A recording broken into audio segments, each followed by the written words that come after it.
Welcome to Flat Earth Debate, Uncut and After Show. I'm your host Nathan Oakley, and if you are new to this channel, or you've not done so already, then be sure to subscribe, hit the bell notification icon and join button to become a Nathan Oakley 1980 channel member and keep up to date with the Flat Earth Debate. If you would like to support the channel, there is a super chat that runs alongside each of these shows while they premiere. There's also a PayPal, Patreon and crypto link in the info box below the video. Speaking of Patreon, I'm going to do a quick shout out to all of you who do support me on Patreon. So a massive shout out of thanks and appreciation to Melby Styles, Troy Shuka, Bo Snail, Joseph Pizarro, Samson, Maris, Mobile Max 777, Neo the One, Lost Cat FE, Rob W, Open Minded, Reese Pound, Del West Watson, Mike, Muted, Dick Earth Skeptic, NA Literalist, Maria Neelands, Unbelievable Productions, Blue Ridge Ranger, Rob H, The Real Gabster, Windrider, Liam Nedrick Jr., Abraham Mohammed, Naibai, Adrian Quintana, Skeptic936, Life is Short, Fireball X, Texas Mike, Edwin Johnson, Kirsten Smith, and David Wayne Foster. So another massive thank you to all of you for supporting me on Patreon. Also below this video there is a link to get £50 back for swapping your UK electricity supplier to Octopus Energy. With that, I'm going to pass over to whoever is in Google and Discord so you can enjoy their conversation while I set up for today's live show. Hey. Hello. Hi, What's up, Bowen? what's up, y'all? Yo. Good Friday. Nathan, you're late. People are complaining. Now it's a good Friday. Afternoon, everyone. Hello. Good morning.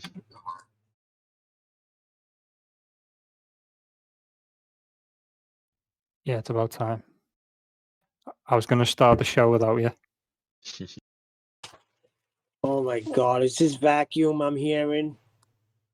Really? All right, Neil. On a freaking Friday? You better have something good today. Like what? You better have something good for your ball today. I don't want to hear no nonsense. It ain't my ball. come for the- It's our ball. But you just come for the free psychoanalysis again. All right, dude. How you doing? Those scrambled eggs. It's not hard to scramble your eggs, is it? Mess around today, you get glassed.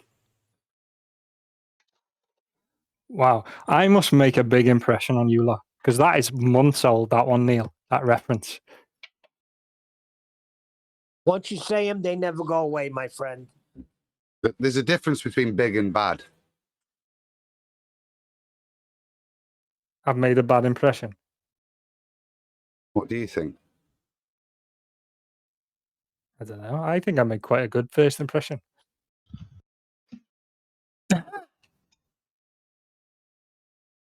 I like him.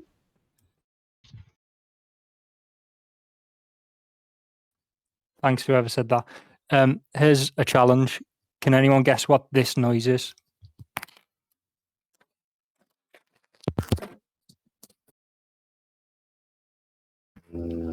Hopefully you leaving. Toast. Toaster. I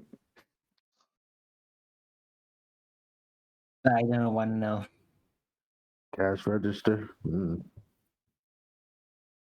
What is that? Because I'm from Liverpool. Cash register. Oh, I don't know. I don't even know what other than a cash register it's called.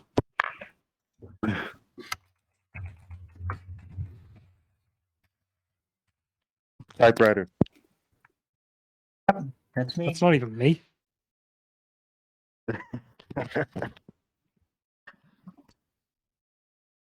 So that answers my question. He's not going to come up with anything good today. Who is? What do you mean? We're having a good time.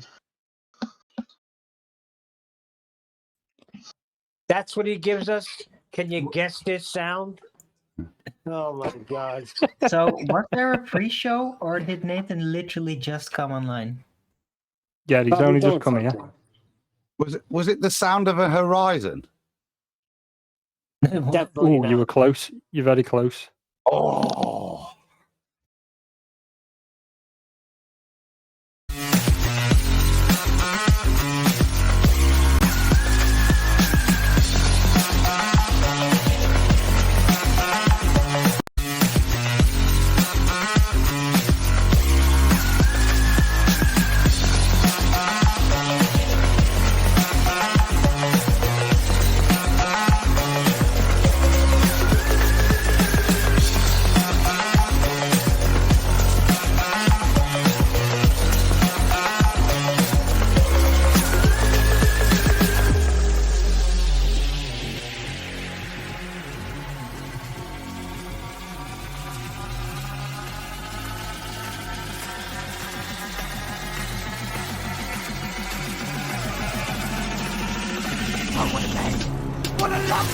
Welcome to Flat Earth Debate Live.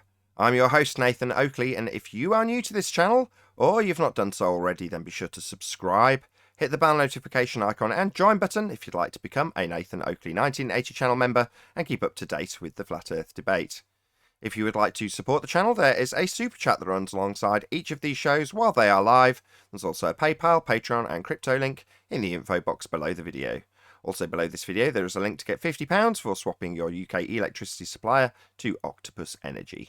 Most importantly, if you'd like to join the discussion, simply mute the page you are currently watching, then click the link in the info box below this video to join the panel and express your views on the nature of Earth. If you do join, please don't swear. If you do, you'll be ejected, and if you are, please don't try to rejoin the stream using sock accounts. You'll be warmly welcome back on the next stream. Please also share the show on social media. Sharing the show obviously increases the live audience, but this in turn increases the chances of a more diverse panel, so please share the show on Facebook and Twitter. One last time, if you're new to the channel or you've not done so already, then be sure to subscribe, hit the bell notification icon and join button to keep up to date with the Flat Earth debate. Now, we are joined by the Adam Meakin, Arwin, Neil, who else we got? Elijah, father of a stolen child, and a whole bunch of people in Discord. So welcome one and all. Afternoon, everyone. No. Hello. I'll come in 10th. You'll come in 10th. Oh, Yeah. I forgot to introduce you. My bad, 10th man. And 10th man. Good to have you. I've still got the lights on when I'm looking at the screen when I'm reading off your name, so it's my bad. Any evidence of a physical geometric sphere-edge horizon, formerly known as Earth curvature? Not from Nottingham.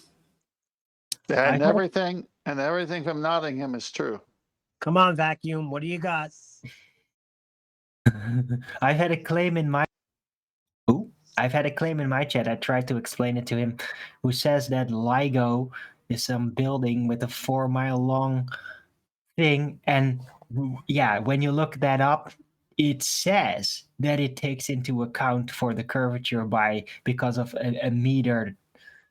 Yeah, just a meter difference in this 4-kilometer building supposedly proves that the Earth is curved, and that was his evidence. Wow. Well, we just found out how far a lie goes, 4 kilometers. Right. Also, immediately after, I of course reminded him about the black swan. And he said, just one black swan doesn't mean there's no white swans. Didn't I tell you this the other day? You tell him, Neil. You tell him.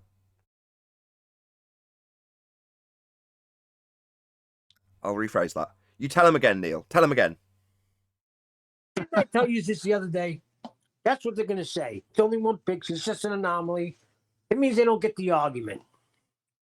Yeah, That's but correct. Chocolate got him when he said if the claim is all swans are white and you see one black swan, is the claim all swans are white true? And the guy said no.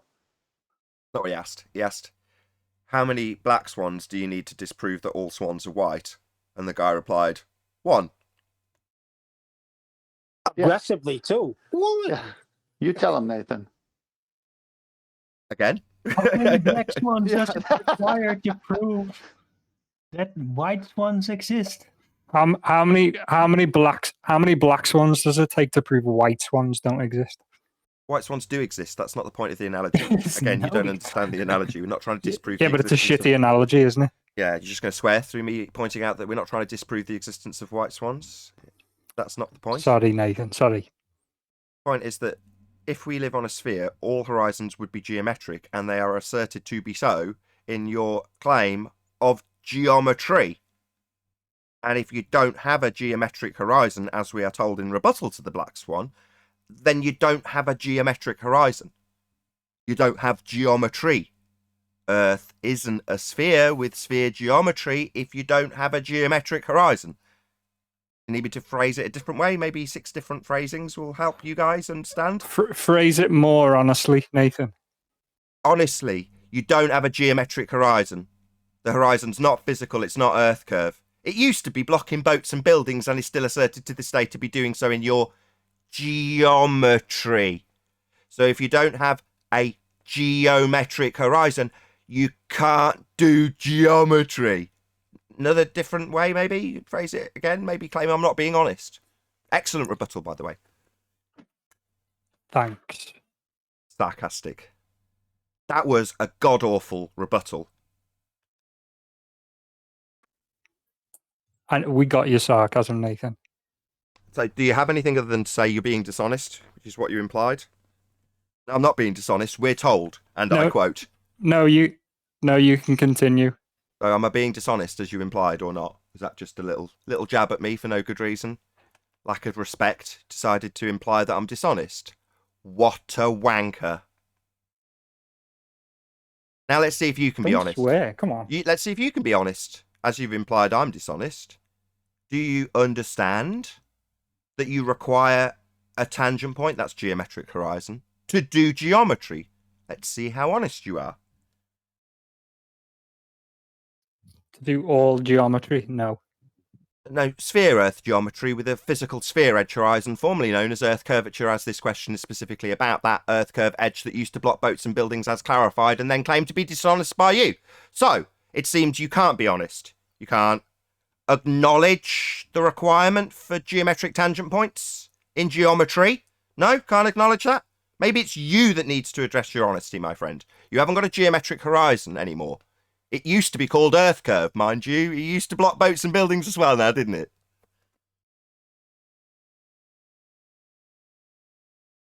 Waiting for a bit of honesty. Thanks, Nathan. Still waiting for that honesty. You implied I was being dishonest. Oh, Can I have an sorry. honest answer? Was there a question in all that word salad? Yeah, there is, yeah. Are Globers honest? Probably not all of them. You aren't. Sorry. It's So how long do we have to stick here? You've claimed dishonesty, and I've just rephrased the exact same thing 4 different ways. Now you're interrupting me. We're waiting for your display of honesty. Do you understand the requirement for geometric tangent point horizons for your geometric Earth curve maths? Do you understand that or not? You can say no, yes, and say how you do understand it and maybe repeat it back so we understand that you understand it. Or you could be very dishonest and just rattle around in your own little cage, ignoring the question, based on your claim that I'm dishonest. Outrageous, by the way.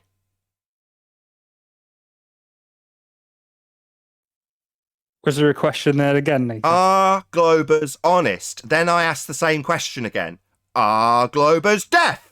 Do they have selective hearing? I could put a different question, but are you honest? Am I honest? Yeah, I'm honest. Excellent. So do you understand, in all honesty, that you'd require a tangent point to do geometry? To do geometry on a piece of... You could phrase the question back to me, or you could say, yes, no, don't understand, yes, I understand, and paraphrase it back to me. I gave you those choices as well. Seems you're not being very honest with us. I didn't paraphrase, I clarified. Okay. And do you require a tangent point to do Earth curve geometry or not? On a piece of paper, yes, you do.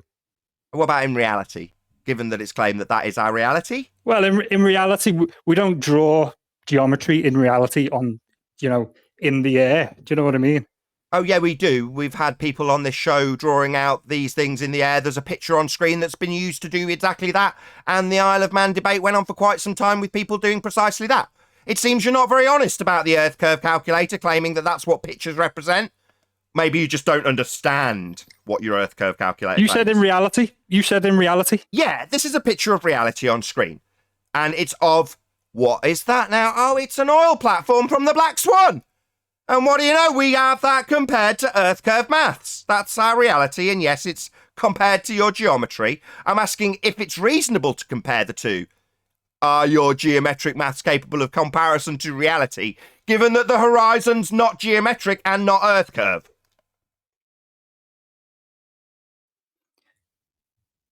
I don't know what you're talking about anymore. Oh, right. Well, I'll tell you.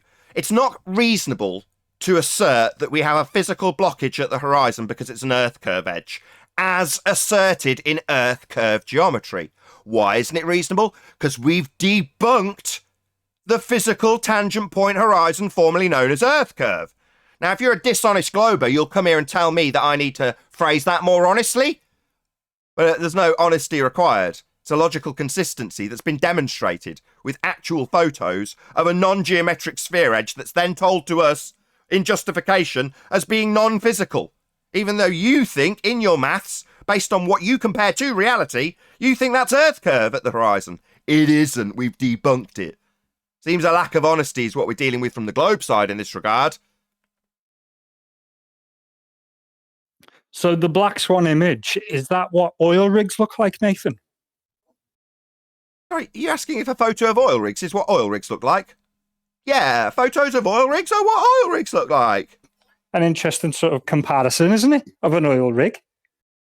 Sorry, the horizon's not about oil rigs, so you don't understand the black swan argument. Maybe you could give us the black swan argument so we can check whether or not you understand what the No, I'm argument just interested. about. Is that Rather than interrupting me, you could listen to me and not detect that I'm now going to put you on the spot and get you to recite this claim, because you seem to think it's about oil platforms.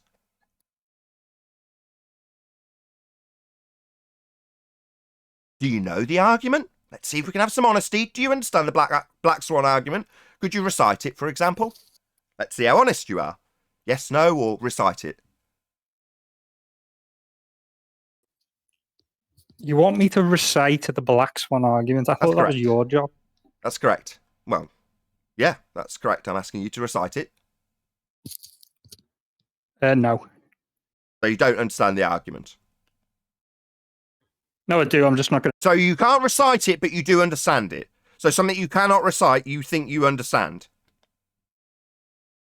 No, I didn't say I couldn't. You seem to be stuttering. You can't recite it, but I asked if you understood it, and you said yes. I just don't think you understand basic English. You don't think I understand? What a total lack of respect. So here we are again with a complete idiot who doesn't understand the argument. He's discussing it, but he doesn't understand it. When asked if he can recite it, he says no, and then he's going to tell me I don't understand something. I understand how stupid you are. Ad hom. Lap it up, moron. You are thick. You're here on a show that talks about this daily, and you don't understand the argument. That's pathetic. Default position. Pathetic. You're another demonstration of ignorant globe belief. You don't even understand the argument. Why are you even here? Why? It's Friday and I want to laugh and I've got nothing else. A laugh? So basically you've come here to disrespect us. Get the fuck out of my show. So, Basically, that's what he does. so that's what you globeheads think you've got in the face of a black swan argument that consistently destroys your globe argument, and when you try and defend it, you bury it further, but you think you can come and laugh at us. Yeah, that's the problem. You idiots who believe in a globe still think you've got the high ground. You think that on a Friday it's okay to come and laugh at us. No. What's actually happened is just berated that guy for his stupidity. He's in a debate forum and doesn't even understand what the debate's about. But yeah, he thinks it's reasonable, because it's societally acceptable, to berate me. Nah, that's not going to happen anymore. Yeah, I'm just going to call you a dick, demonstrate how stupid you are, and kick you out. Any evidence of axial rotation of the Earth-based variety? Nonsense.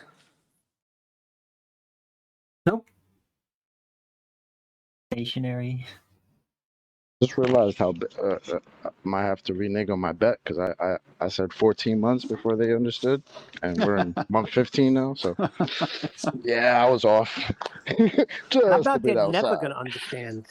Chocolate, That's what I said. Officially, never. It's just Chocolate, never you gonna- didn't know how stupid can get, huh? That's good, Alwyn. Then you're on point. Yep. But I also didn't think we'd be hearing, why would we expect to see a geometric horizon? We've never seen it. Can't see it because we have an atmosphere.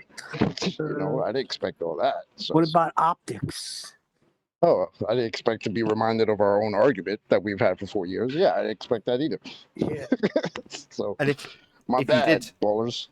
If you heard the argument, you'd expect it to be part of their actual mathematics. I write optics, you say? So what's this 7/6 hour refraction and total lack of any perspective in the maths then? Optics? Yeah, we'd expect things like the Rayleigh criterion to be in there. Why isn't it? Oh, it's because you've taken that formula and you've called it Earth curve.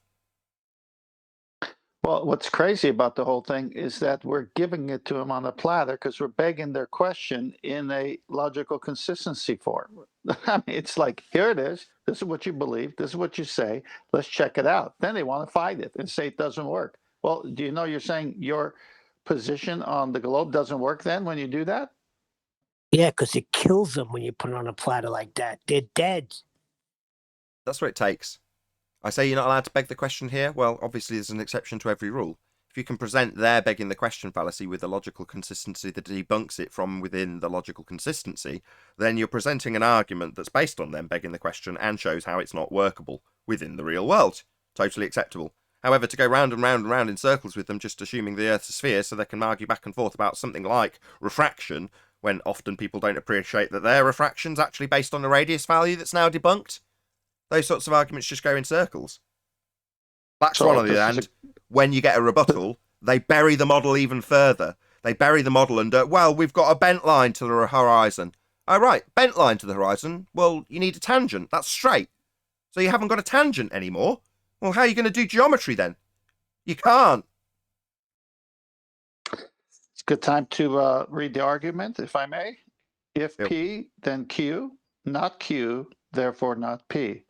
If the Earth is a sphere with a radius of 3959 miles, P, then every horizon distance measurement must be no more than 1.225 times the square root of observer's height in feet, Q, geometric horizon. Not Q, horizon distance is greater than 9.41 miles, therefore not P. Conclusion, Earth is not a sphere. We only have one horizon, and the horizon in the geometric mathematics for Earth curvature is physical and geometric. The horizon we see in reality is apparent and non-physical. The horizon is not Earth curve. The evidence of the distance to the sun. It's over there. I'd like to know what the sun is. The evidence for the distance of the sun is over there. Just have to get there somehow.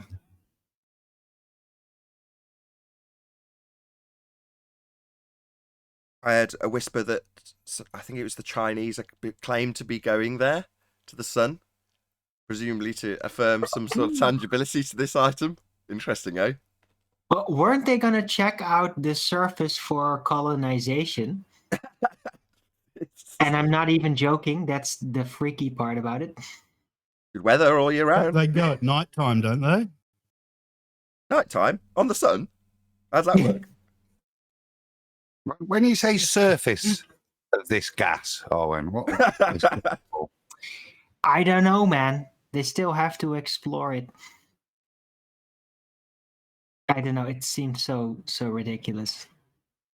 But I heard it that they were going to the sun to potentially figure out if they could use it for settling on. It's just what?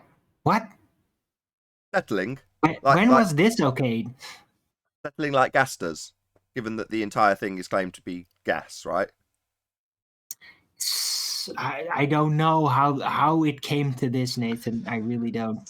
I do. It's perfect for their afternoon walk. I don't get the pun. You'll have to break that one down for me. They cook in WOK's cooking utensil walk. Open walk. Brilliant. By the same token, Wow. absolutely awful. I just had to stir it up. Sorry. That's better. terrible. So, are we all aware that the sun in their model is a second law of thermodynamics violation also? I don't know, but I'm hungry What now. model? Yes, we're Heliocentric aware of model. it. Hold on, Owen. Heliocentric model. Chocolate. Oh, that. I recently thing? heard that it's a dark body or something like that, and that it can't reflect radio signals. So That's correct. that's not a way to detect the distance. Black body. Right. Okay. Yeah, that's something I've only heard very recently. Yeah, don't give too much away. Q's still waiting for somebody to fall into that little trap and assert that radio waves give us the distance. Wait, don't give it too Yeah, much 'cause weight? that's what I You hear. mean that gaseous body? No, don't give too much away. Nobody's bitten on that little piece of bait yet.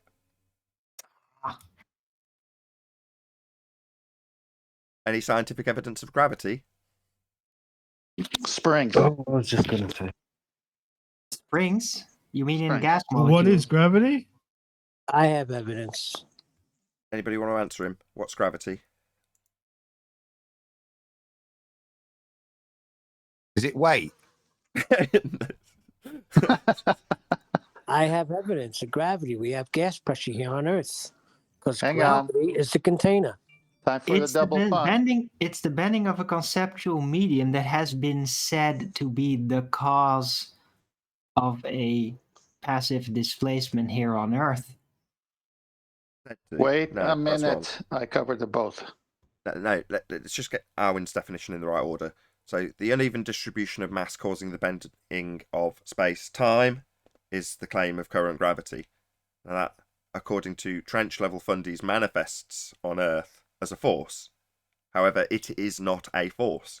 So, while Arwin's half correct, because that is asserted, as he stated, that isn't the rhetoric. Uneven distribution of mass causing the bending of space-time is the actual rhetoric. That's what gravity actually is currently. Well, there isn't really any official rhetoric beyond it, so the trenchers just filled it in. Yeah, So they're just that's making why I up. say it is said, because there's nothing from their side to say, no, this is how it all works. No, they just leave it like that. But when they are, they just ignore it anyway, or they're given a disclaimer that says you don't have to necessarily take this as read. So conceptually, it's not a force. In reality, it's not a force. But you can think of it as a force. And they go, I can think of it as a force. Yeah, you can think of it as a force. And I go, you can think of it as a roast chicken. And they go, yeah, you can think of it. No, you can't think of it as a roast chicken. We think of it as a force. Do you realize they make movies about how they don't know what gravity is, but they're going to figure it out? I think the movie was called Interstellar. Well, there's such a Yes, fuzzy that's line correct. between gravity as a phenomenon and gravity as a cause. No. Neither are explained very clearly. Well, yeah, they are in mathematics.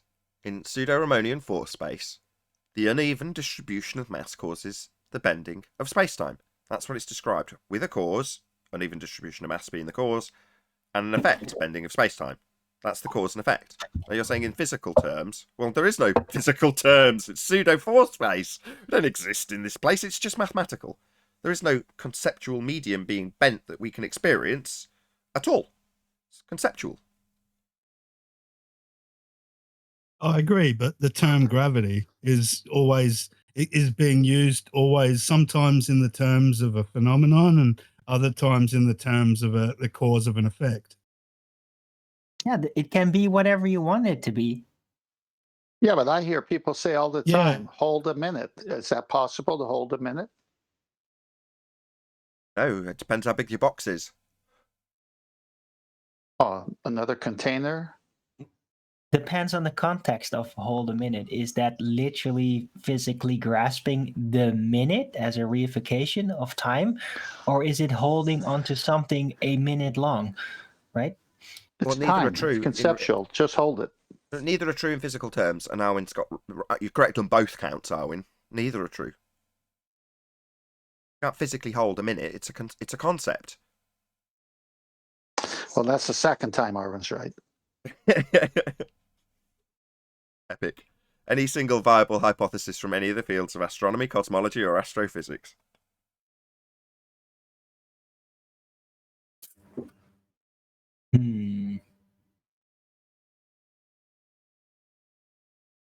Is this something we have to ponder? Well, Dr. What about Becky the has a new so-called video. expansion of the universe? Just so-called, name only, made it up, just a story. What about it? Wait, Ted Man was talking about Dr. Becky. Yeah, Dr. Becky posted a new video. I just saw it. I haven't watched it, but it's labeled, I believe, an astrophysicist watches the movie Contact. Okay. Have you got to... See, that's not quite on topic, really. I suppose it is in a way, because it's claimed to be a dimensional travel that she does through this portal that they build a couple of. One breaks, one's kept for her to travel through to meet her father. Okay, fine. But you can think of it as her father. But what's that got to do with the subject? All that seems to hint at is that you've got a bit of a thing for Dr. Becky. Astrophysicists. That's all they do. They just are conceptual, and they listen to iTunes and eat lunch and respond to email, and they get a degree. I think they're doing science. Now they're watching Make money movies. though. I see. Now I see the context. What you're saying is, where Rob Ager would call that a movie review, she calls it astrophysics, right? Is that what you're saying? Yeah, proof. A science review.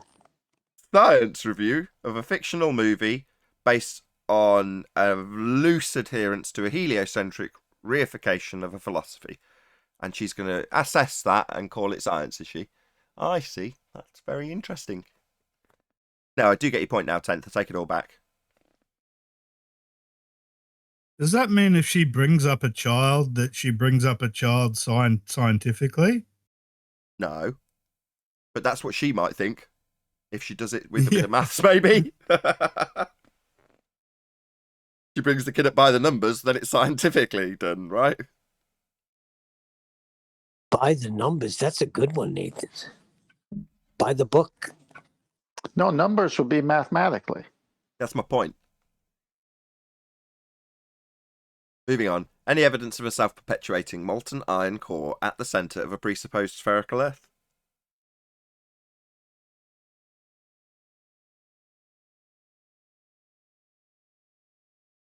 Thea.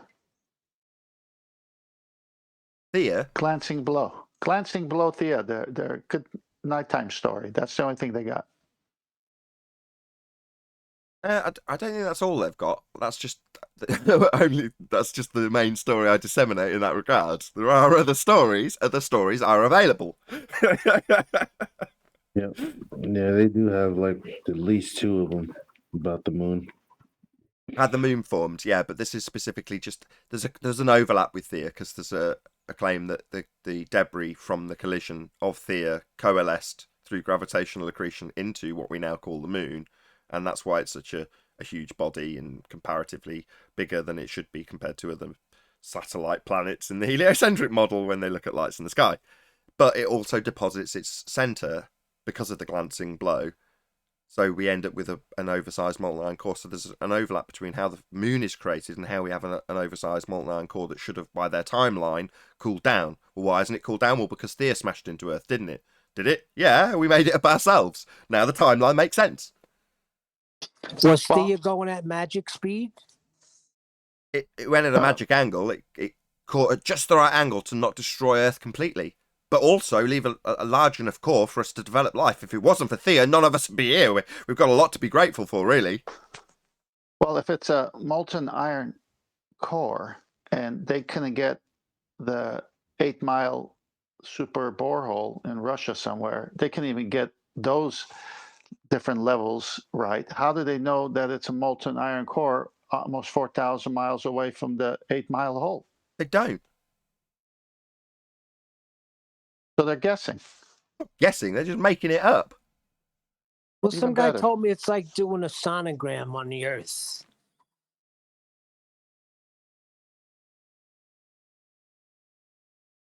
Any more for any more?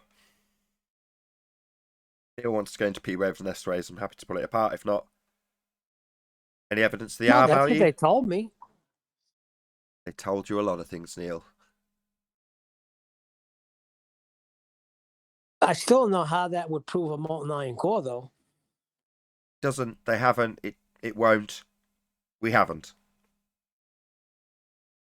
Most we've had on the molten iron core in a long time. I've been wondering why the core would be dense at all. What core? Because at the core, the majority of mass is away in every direction away from you. So it'd be like zero gravity type effect at the center. What's gravity? What Nathan core? took the words right out of my mouth. I was just gonna say, what core again? Yeah, I know. What? He's speaking as a heliocentrist right now. What's that? I don't know. I made the word up. Heliocentrist. I don't know if that is or isn't a word. I'll have to look in the subtitles after this goes out live. So R value, any evidence thereof?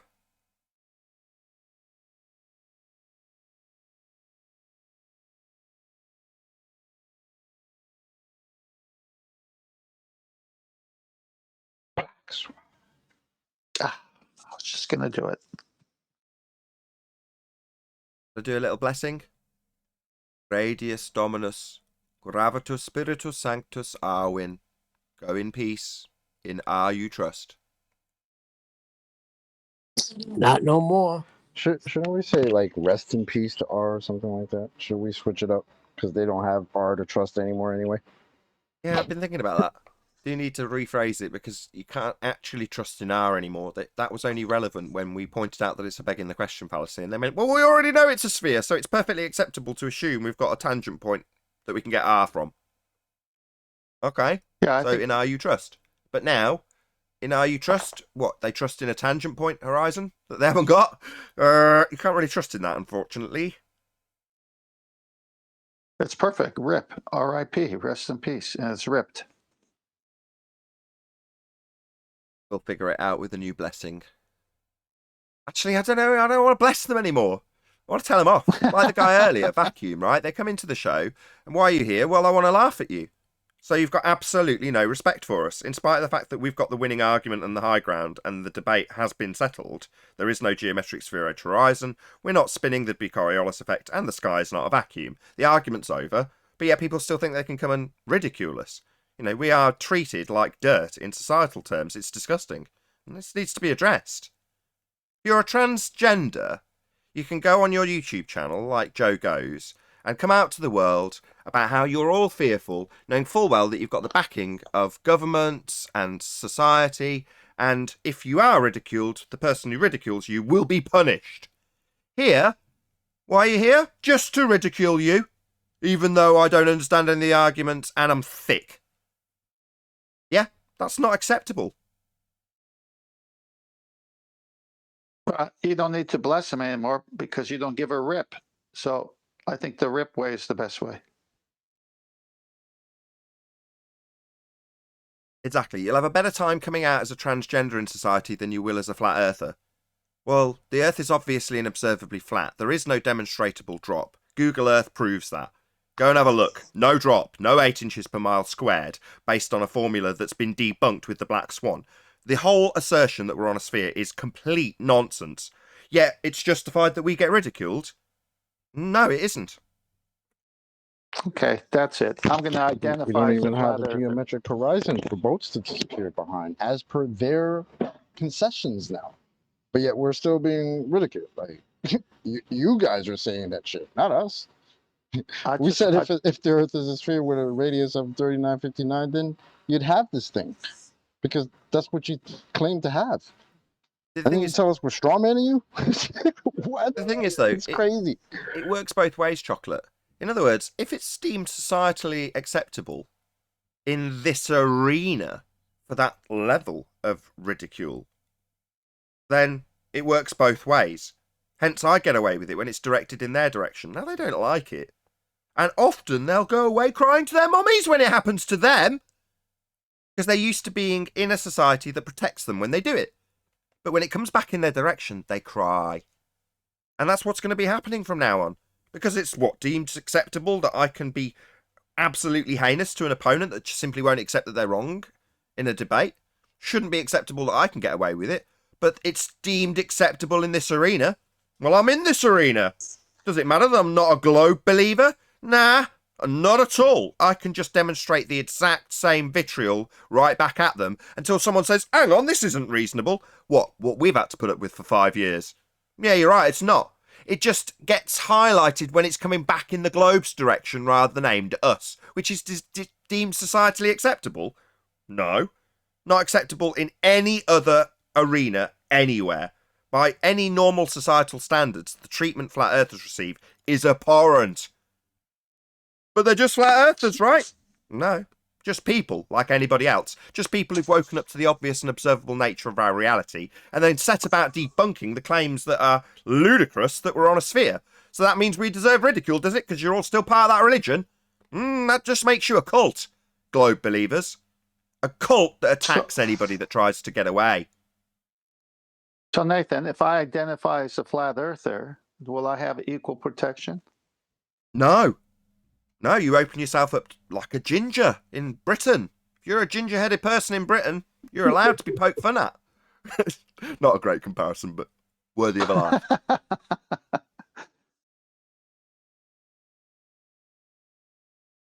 For any ginger nuts out there in the UK, not your fault. Yeah, but gingers don't have souls. Let's not launch into them because they can border, straight to the edge. I love it. Damn. Straight to the edge. I Ed didn't Sheeran know don't it was have a that real. soul? Right, let's not have a string of ginger jokes. Yeah, it's a crummy argument. Isn't it? Excellent. Anyway, on a serious note, if you were, and I don't think it's possible, neutral, you would look in on this and go, wow, wow, how the hell is that allowed to be tolerated? But people don't. They go, yeah, they're complete idiots. You're like, what, us with the logical consistency in the debunkings of a sphere that's no longer tenable in any way, shape or form, geometrically debunked? I don't think we're in the position that you should be ridiculing us. But as it's acceptable, we'll start ridiculing you and point out how stupid you are and how little you know about these arguments that we've had to learn like the back of our hand, because if we put a comma wrong, suddenly we're allowed to be ridiculed even more. Yeah, that's how it actually stands. But yeah, you guys can come here, chat complete nonsense, and still feel at the end of it, when it's been corrected, that you've got the right to, ridicule us some more? No. I feel you. I mean, it's like, it should have stopped at water's level. But, they made us, well, maybe not made us, but I would say they made us fucking take years of research, excuse my language. And so now that we've done it, you still going to piss on my face? No, F you now. Yeah, exactly. And this is what this platform is. This is what it was developed for. It's a debating platform. Now, I don't set the societal standards around me, now do I?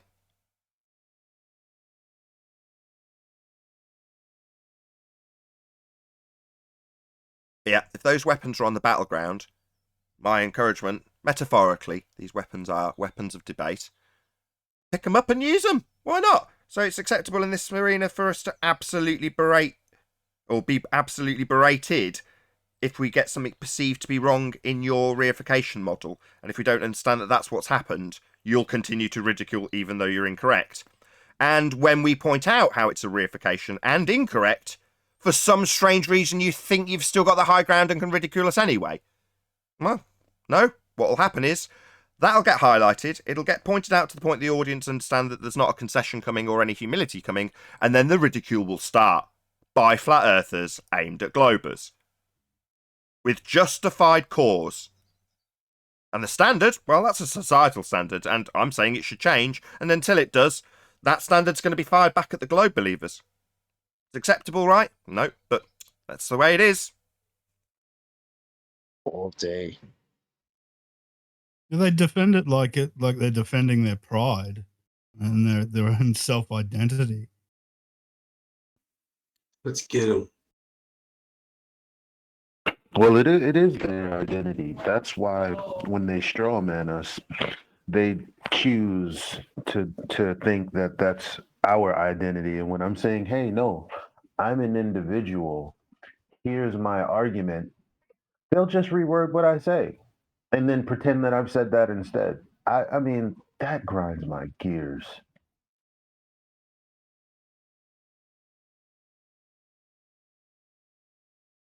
One more housekeeping question. Any evidence of a self-perpetuating molten iron core at the centre? No, we've had that. Any evidence you can have gas pressure without the necessary antecedent of a container? Now, this is Still the waiting. best argument I think there is. Yeah, absolutely not possible. You could never even develop an atmosphere to begin with. Spot on. Exactly.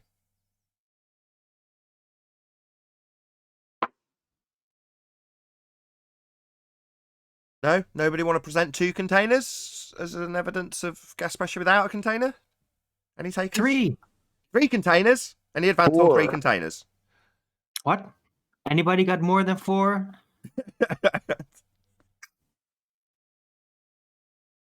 4, and it's 4. So, We're going 1, 4 going containers. Gas fresh without a container sold for 4 containers. Yep.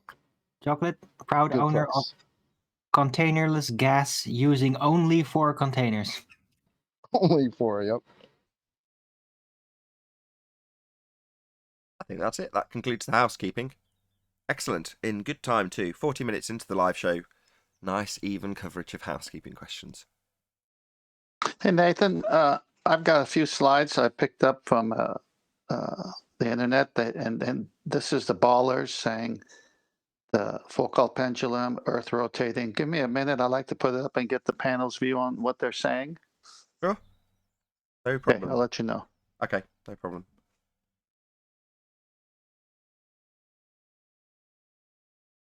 Normally the point where I'd get father of a... Oh, just came off mute by the pure coincidence. What were you going to say? John, go ahead. I was just going to say, I actually thought of a globe benefit from, I listened to the show like 2 weeks ago about the globe benefits. I have one. Well, by all means. Well, if you think about like just the nastiness aimed at flat earthers, just how horrible people can be, maybe it's a good thing that there's a religion that keeps them contained where they're at. So what you're saying is, if for the sake of argument, it was on the news tomorrow, yeah, actually Earth flat, then these particular types of individuals are nice and contained within a heliocentric framework, i.e. religion. So you can kind of separate them from the rest of society when they move on. Is that what you're saying? That's a fringe benefit? Well, you're all in a nice group now. There you go. You're all bloody heliocentrists. Well, no, like the sociopaths rise to power, you know, like we haven't really got the best kind of governments or things like that, you know, like maybe heliocentrism is the best thing for humanity because it keeps it from spreading out. My God, that's dark. Well, thank you for that. I'm ready when you are. Yeah, it's up on screen. Earth's rotation and revolution, right? Yeah, so here's a slide with the title. Next one, Earth's rotation causes daily changes. The spinning of Earth on its axis, the imaginary line through the planet from the North Pole to the South Pole, is its rotation.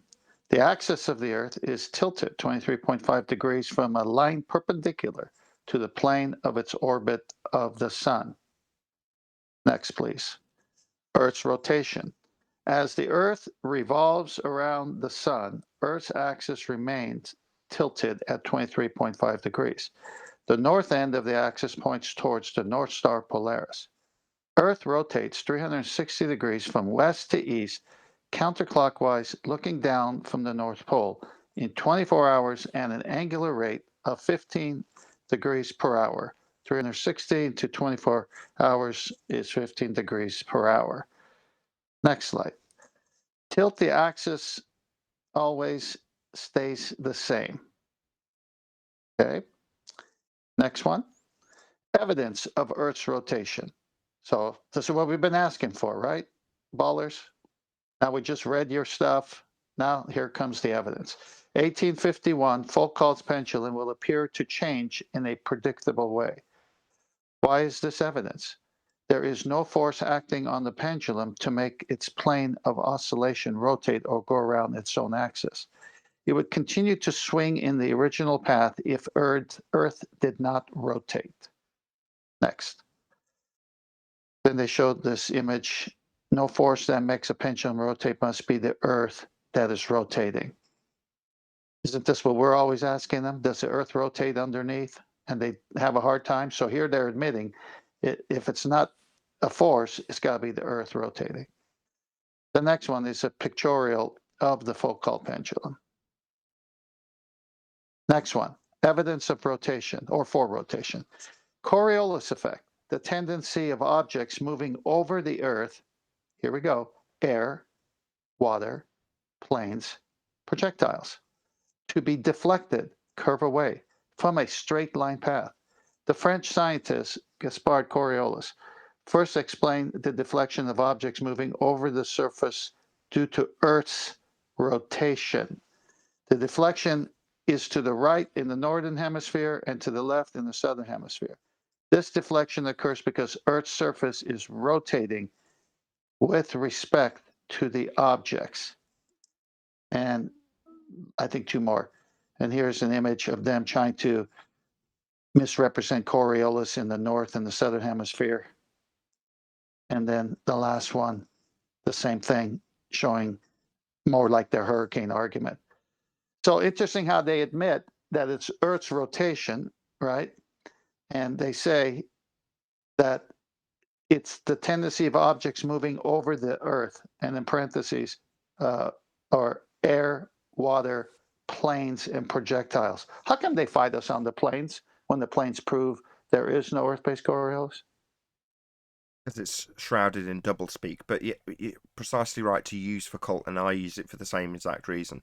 The Foucault pendulum's moving backwards and forwards. Why does it knock over the dominoes? Well, because Earth's claimed to rotate underneath. It's not the pendulum that's moving off its course, it's Earth turning underneath that caused an apparent deflection. It's Coriolis.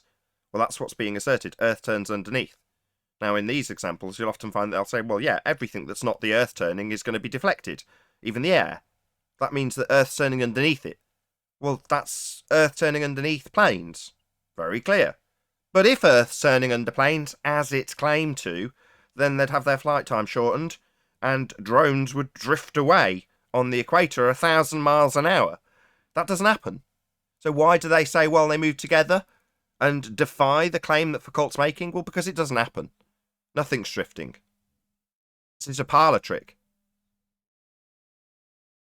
Yeah, I think it was Elijah or somebody the other day talked about the person in Canada at the college that every day would go and by hand have to start it. It doesn't start on its own. And then there's these mechanical boxes on the top with gears and motors. So it's a total magician's trick. Yeah, it's a parlour trick. But the assertion this parlour trick makes is that Earth turns underneath the pendulum. Pendulum's moving backwards and forwards. Well, why is it knocking over the dominoes? Well, because Earth's turning underneath it.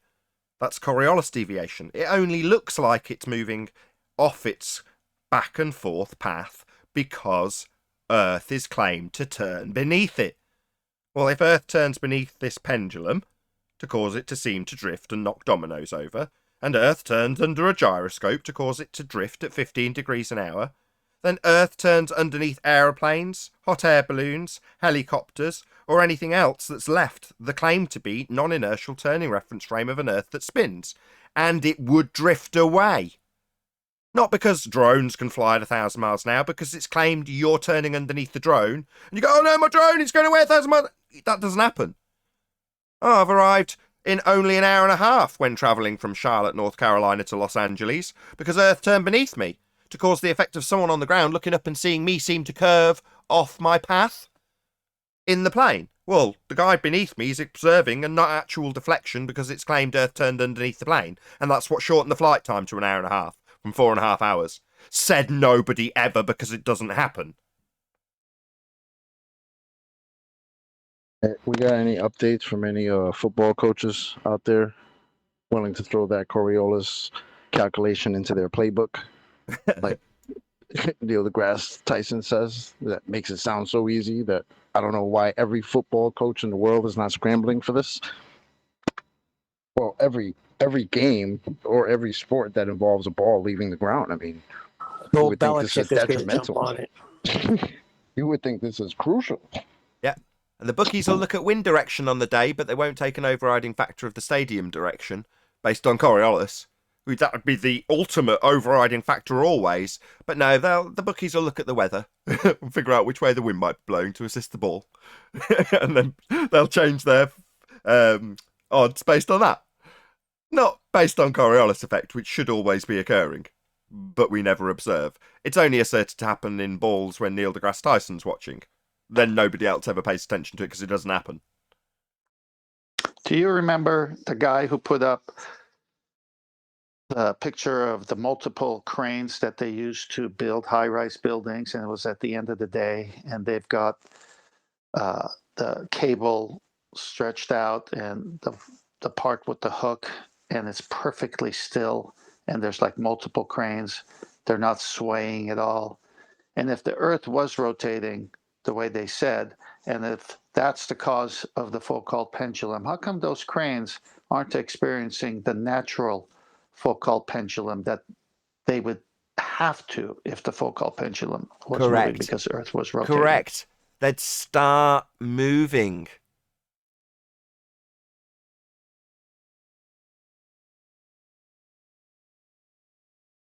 They don't, because Earth's not turning underneath. We're not moving. It's completely nonsensical to even assert it as an effect we observe, because we don't observe Coriolis deviation, as asserted Earth that turns would give you. So it's asserted we have Coriolis deviation, that's 15 degrees an hour deviation of things in the inertial reference frame observed from the non-inertial claim to be spinning Earth beneath them. We don't observe that effect. It is that simple.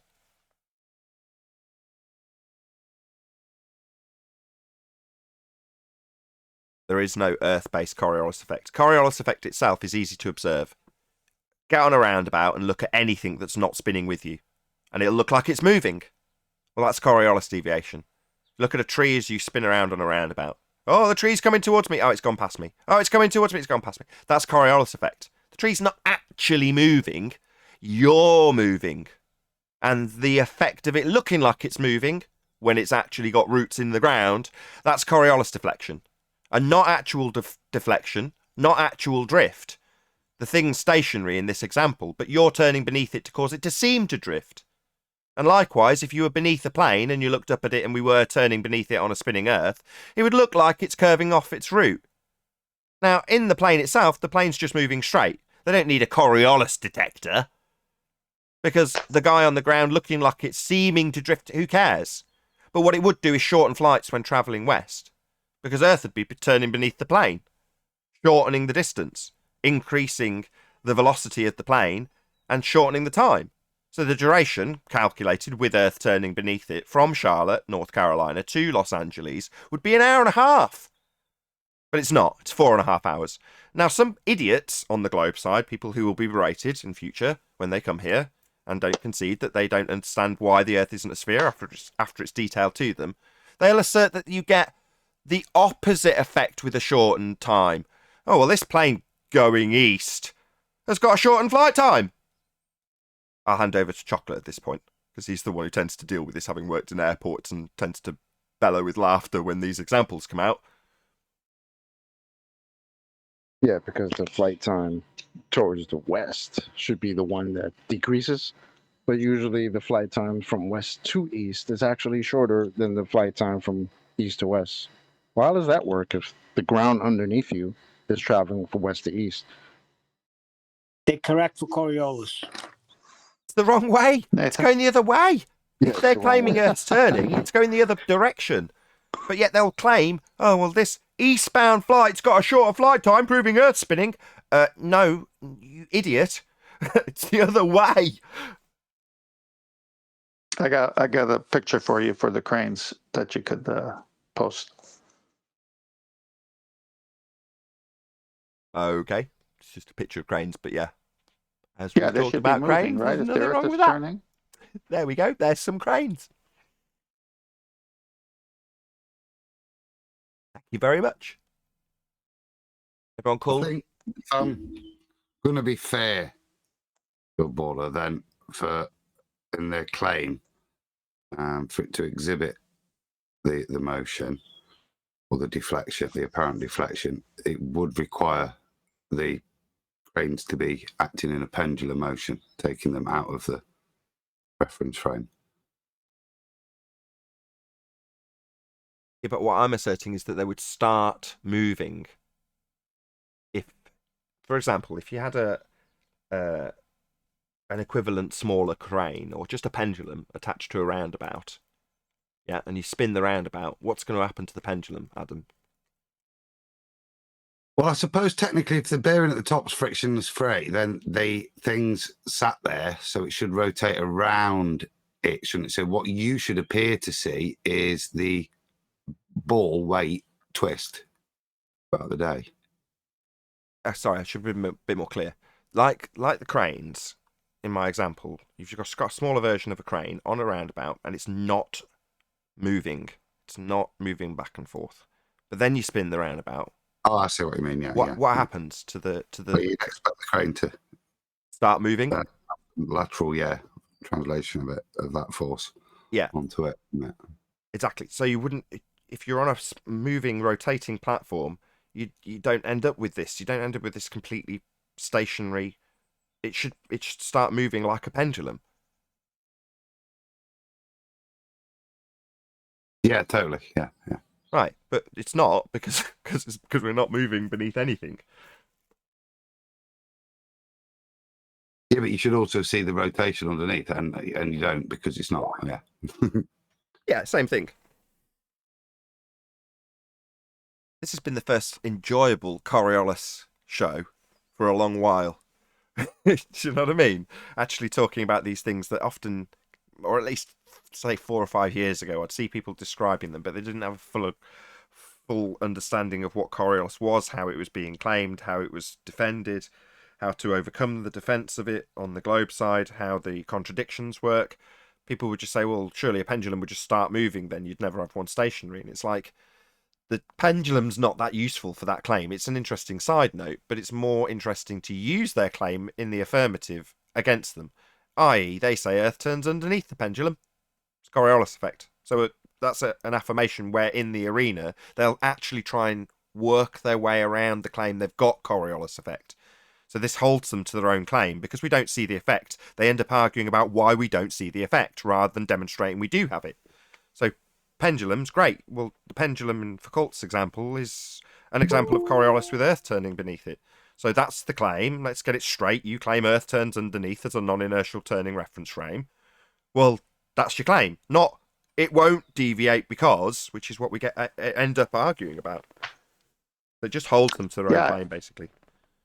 It's just like the black swan modus tollens in a sense. We read back their version of what it's supposed to be, and they get destroyed with reality.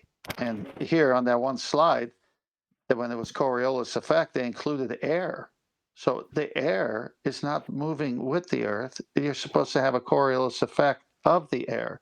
And yet when the trolls come here and argue, they can't handle the position they hold because it doesn't vet out in reality. So they start making stuff up like the air is moving with the Earth. Well, it's interesting you say... Not only... Go on. Who was first? No, go on. Not only are they religious, but it's almost like they don't know their religion. So when you word it to them, they're like, that's the most ridiculous thing I've ever heard. You know? It's like, the fuck? I mean, I was going to say to 10th, it's interesting you should say it sounds a bit like the Black Swan, because it was originally Quantum Eraser that turned me on to the idea of using the pendulum as an affirmation of their claim in the affirmative, because they always fight against their own claim and try and justify why we don't have drift. Well, if we're going to try and debunk the claim that Earth turns underneath and they immediately deny it because it doesn't happen, then you're in a deadlock, which is what happened for a number of years. But then you reach a point where you say, no, we can actually now tie you to your claim of Earth turning underneath. And in that regard, even Bob Nodell helped. When people go, thanks, Bob, 15 degrees an hour drift. Yeah, that's because Earth is claimed to turn underneath. That's what was claimed with the gyroscope and the pendulum, but doesn't manifest in the plane or the helicopter or the hot air balloon, because we don't have Earth turning underneath, even though it's claimed with these gadgets and gizmos, i.e. they're parlour tricks, not actual demonstrations of natural phenomena. And if you ask for natural phenomena, it can't be shown, because it doesn't happen. And you'll get into the wrangle-dangle of them defending the lack of drift, when they claim that there's 15 degrees of it. With that, I'll say if you are watching this on either Nathan Oakley 1980 or Nathan Oakley Programming streams, then stay tuned, as there will be an after show to follow. Unfortunately, if you are watching this live, this is where we bid you farewell. A huge, massive, enormous thank you to all of you who smashed the super chat, liked, commented, shared, subscribed, and joined as a Nathan Oakley 1980 channel member. Below this video, there is also a link to get £50 for swapping your UK electricity supplier to Octopus Energy. Once again, stay tuned if you're watching on either premiering stream. I've been Nathan Oakley, and I'll see you all in the next video.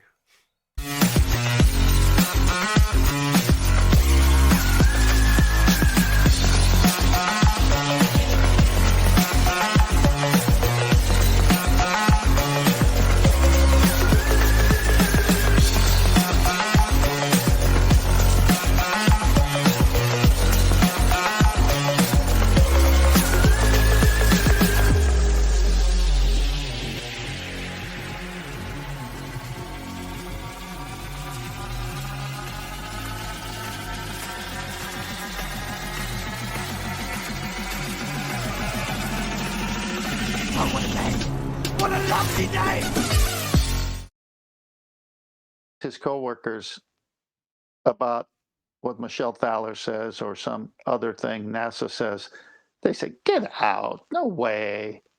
No, come on, that's made up." But it's Come their on, claim. man. Or they'll tell him to light your lighter. That's what's happening with gas.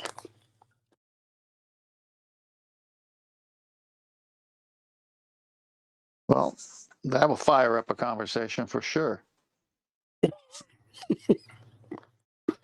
Doesn't it happen with Super Saiyan?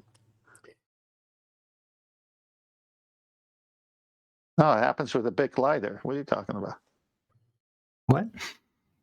Like that show, Dragon Ball Z, isn't it? When it's Super Saiyan, don't they, like, their hair go flying in the air or something? They turn on fire or something? I don't know. Chocolate I never Serena. thought that. Not gonna answer, and his name is Chocolate Saiyan. Unreal. Yeah, I had no idea what that was until he explained what that was to me. Well, I know my son, actually the baller one, he was really into Dragon Ball Z. What, a Saiyan? Are we talking about Dragon Ball? What's going on? Yeah, when he goes to Super Saiyan, don't something happen where they go on fire or something? What happens? No, their aura just changes. Depends. That's how they get more powerful. So their aura changes, their hair changes. Yeah. Yeah, their hair. So like with the lighter, they become Super Saiyan. No, that's what it is. That's what it is. When like Goku, the main guy, when he goes from black hair to blonde hair, that's Super Saiyan. Okay. They're Somehow- literally spinning ball space monkeys because they're literally monkeys from another planet. Yeah. Somehow- That I know. Somehow, Chocolate, I can't imagine you with blonde hair. They are not monkeys. They literally are monkeys. I'm sorry. Saiyans are not monkeys. Well, it seems we found common ground. All right. Defending facts. I'm a huge anime and comic head. Huge anime comic head. No, why we don't just talk about stuff like that, man? Come on. That's because the show is about the debate about the nature of Stuff Earth, like that. But not about, what is it, manga? I don't know. By the way, ain't it terrible what they did to the movie?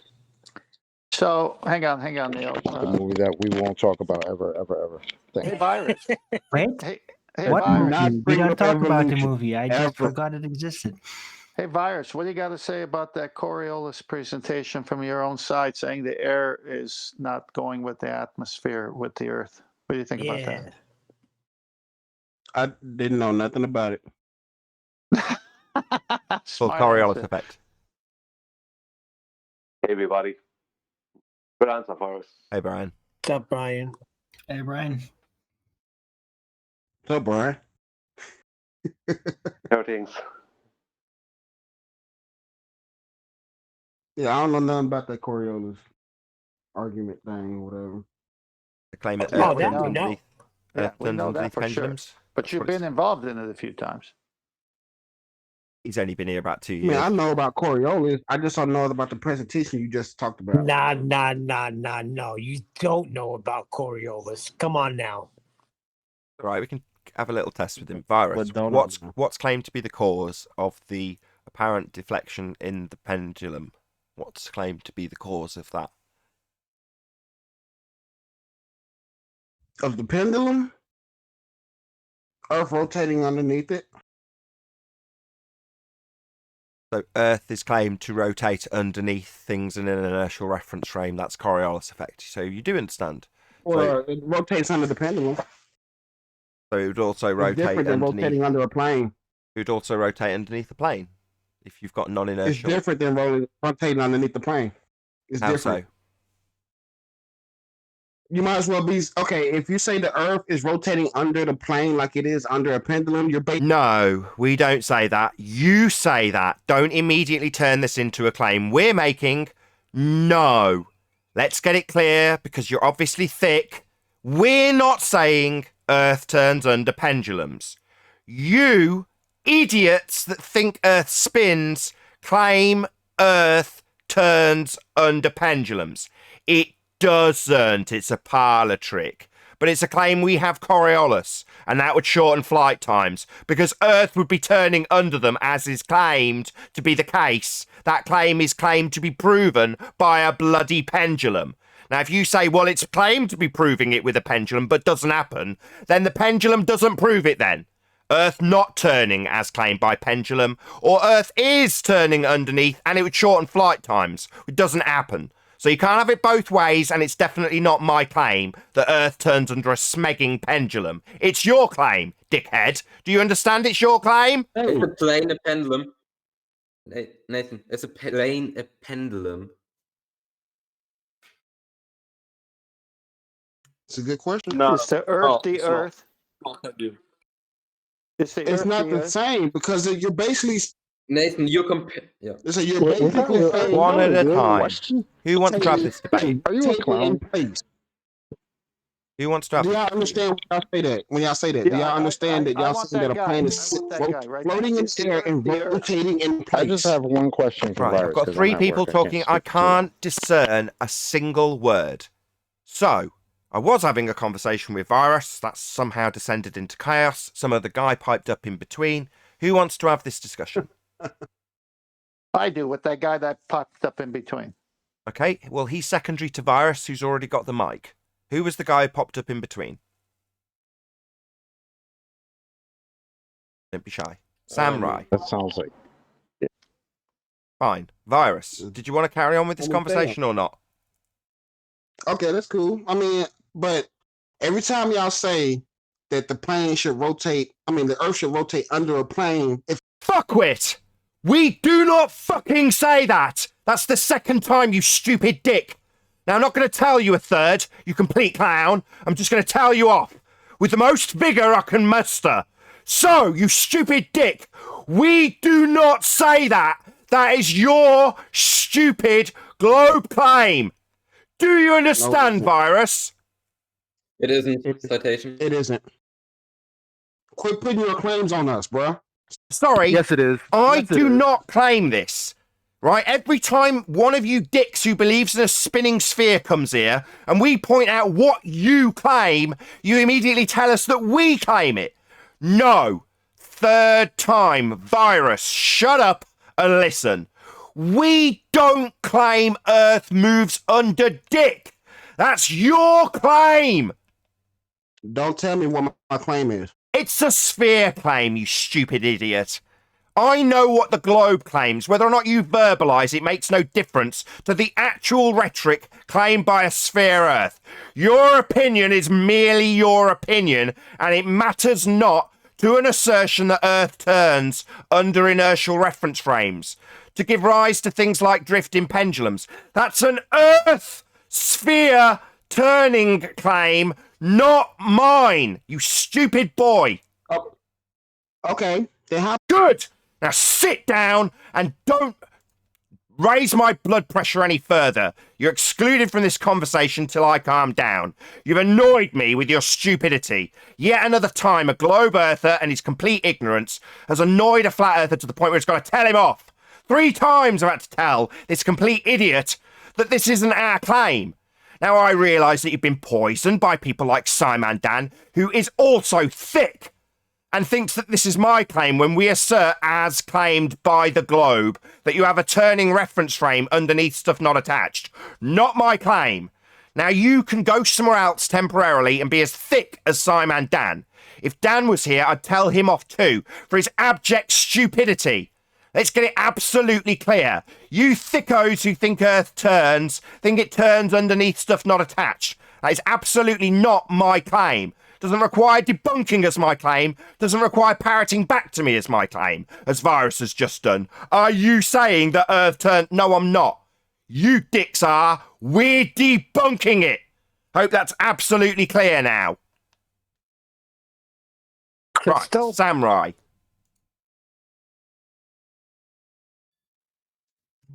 Oh, I'm muted. Yeah. So first like of to all, I talk want to to him. mention that Coriolis is not about the Earth rotating underneath something. It's about Oi, you fucking retard. Yes, it fucking is. Coriolis is Earth turning underneath stuff not attached. You complete fucking moron. Tell me again that Coriolis on an Earth that turns in a model isn't about Earth turning underneath stuff. You complete fucking moron. So I can tell you off too. You stupid boy. No. Earth turning has a claim of Coriolis. That's Earth turning underneath. Don't open your statement by telling me that isn't what Globe Earth claims. Certainly is what I claim, moron. Yes, that is what Globe Earth claims, Sam. While you interrupt me for the second time, I'm going to tell you and correct you, the thick globe-believing idiot, on the rhetoric you've just denied. Yes, Sam, you stupid dick. Globe Earth claims to have Coriolis. That's Earth turning underneath stuff not attached. Not no, Earth doesn't claim that, as you've just declared. You are thick and being told it by a flat earther. Now, you've got 2 choices. Accept and understand that that is absolutely what Globe Earth claims. Coriolis deflection because Earth's turning underneath. And then we'll move on. Or you can babble through me incessantly like the wanker you are that's here to deny your own stupid claim. No, I'm going to educate you on put it what... in You're not going to be attribute. educating me, you thick shit. It's just been on screen for the audience. 10th Man made a presentation based on Foucault's claim that Earth turns under a fucking pendulum. Now you're here to tell me that's not what's claimed, you stupid idiot. Yeah, go and look at Foucault, you thick shit. That is absolutely what is claimed. It was presented by 10th Man. You're just globe-believing idiots that can't keep up with a simple presentation made by Foucault that's made very plain. Earth is claimed to turn underneath, Sam, you stupid idiot. Nathan, Can I back up 10th Coriolis man's? is not about Earth turning underneath. Yes, it is, you stupid globe-believing fundy, now being berated for the second time by a flat earther that has actually paid attention to the presentation about Foucault saying Earth turns under the pendulum. You're telling me that's not what it's about for the 3rd time, you complete mong? So Nathan, Coriolis is about the different tangential speeds. It's about a non-inertial reference frame turning beneath an inertial reference frame. You don't know what Coriolis is, you thicko!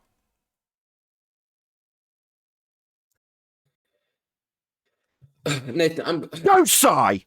Now I'm going to tell you off, you dumb shit! You've come here to tell me that Earth isn't claimed to turn underneath. Wrong! Go away, you globe-believing thicko, and learn your own religion better. That's absolutely what it's claimed to be. So wrong in the first instance. That is what Globe Earth is claimed to do. You've come here like the thicko that you are to deny the very claim Globe Earth makes. Now you've misdefined what Coriolis even is. You are thick. How does it feel to be berated by a flat earther for your stupidity, Sam? Nathan, we say that... Say my name, bitch! You don't know what Coriolis is. Meanwhile, every single flat earther on this panel knows exactly what it is, to the point where I'm telling you off, Adam's gone and dug up a reference to actually present to the audience to show them just how stupid you are. Nathan. Yo! It's on screen for my audience, you fucktard! Earth is claimed to turn underneath it doesn't, we don't have drift. But you've come here to deny the very thing Globe Earth claims and tell me I don't understand it or it's misclaimed by me. So fail on Virus's part to make it my fucking claim. No, it's not. But it is absolutely a claim you make that you're now trying to deny.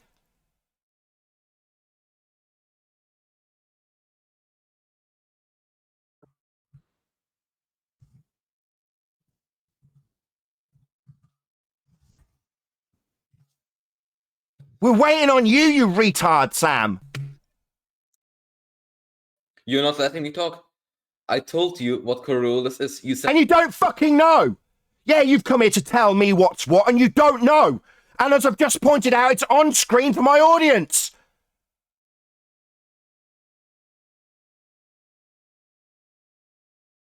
Hello? You've come here to tell me it's not Earth turning beneath it. On screen, from ThoughtCo, underlined in black, Earth is turning beneath it. That is the claim that Globe Earth makes. You're denying it, you stupid, globe-believing idiot! I'm saying, of course, Earth is turning, but Coriolis is not objects deviating at 1,000 miles an hour because the object is still moving at the same angular speed as the ground below. Wow. Yeah, so let's tell him again. You are as thick as shit. You're a globe believer who's being berated for your stupidity by a flat earther. You're thick as shit. Telling me that they move together is to claim they're not drifting, you stupid idiot. Samurai, read the reference at 16 minutes after the hour. Out loud, please.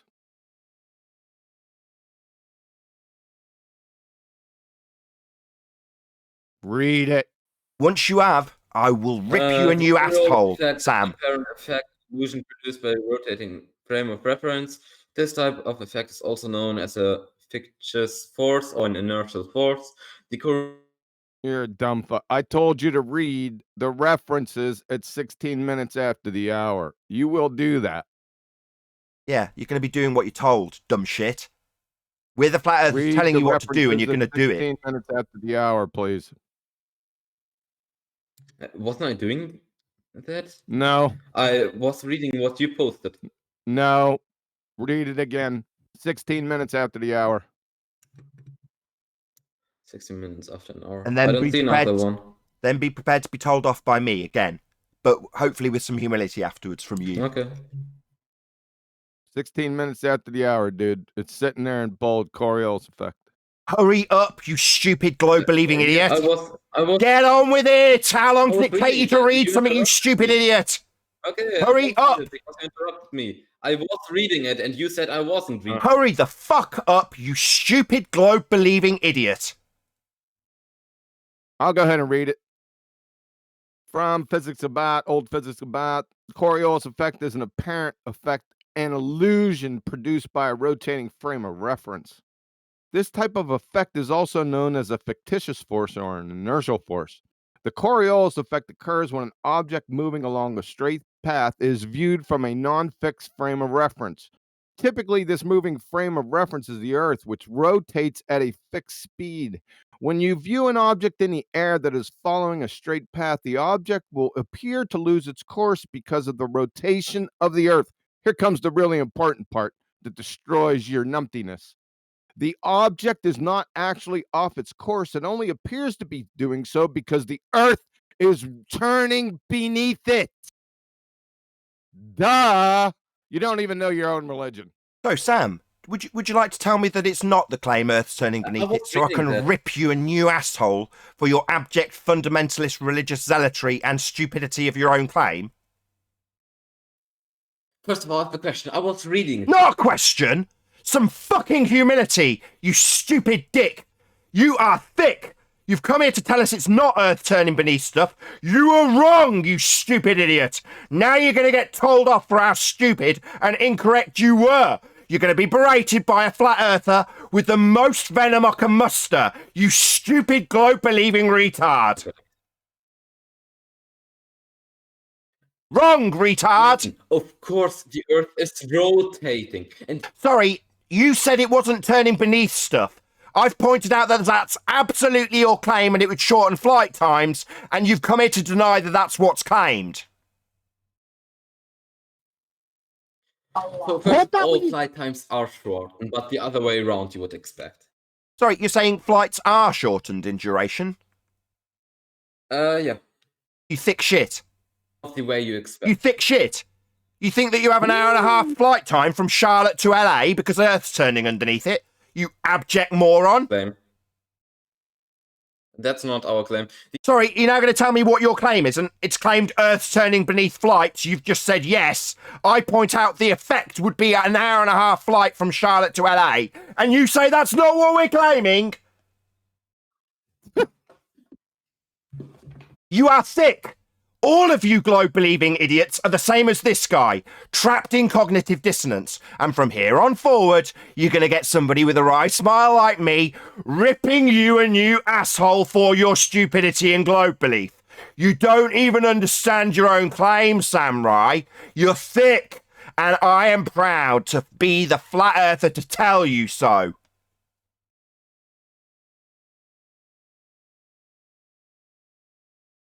Humiliating, Sam. And you've got nothing to say for yourself. Being corrected and educated by a flat earther while you brace against it and insist that we listen to you tell us what Coriolis is, while we dig you out references that you fail to even read. Speak up! I don't... Speak up, Sam Rye, you thick idiot with a globe belief who doesn't understand what Coriolis is and is now being berated by a flat earther. Is this all you've got? Stone cold silence? I tried to explain it to you, you said nah. Yeah, you tried to explain it to me, but you're a moron who doesn't understand it. Therefore, you were corrected by a flat earther and your stupidity was pointed out to you. We know you tried to tell us, but you're ignorant and we know far more about the subject than you. So in spite of you coming here to tell us, we corrected you, you dumb shit. Hello? You're the one being corrected, in spite of you coming here with your total arrogance to tell us. You should be ashamed of yourself. He still thinks he's right.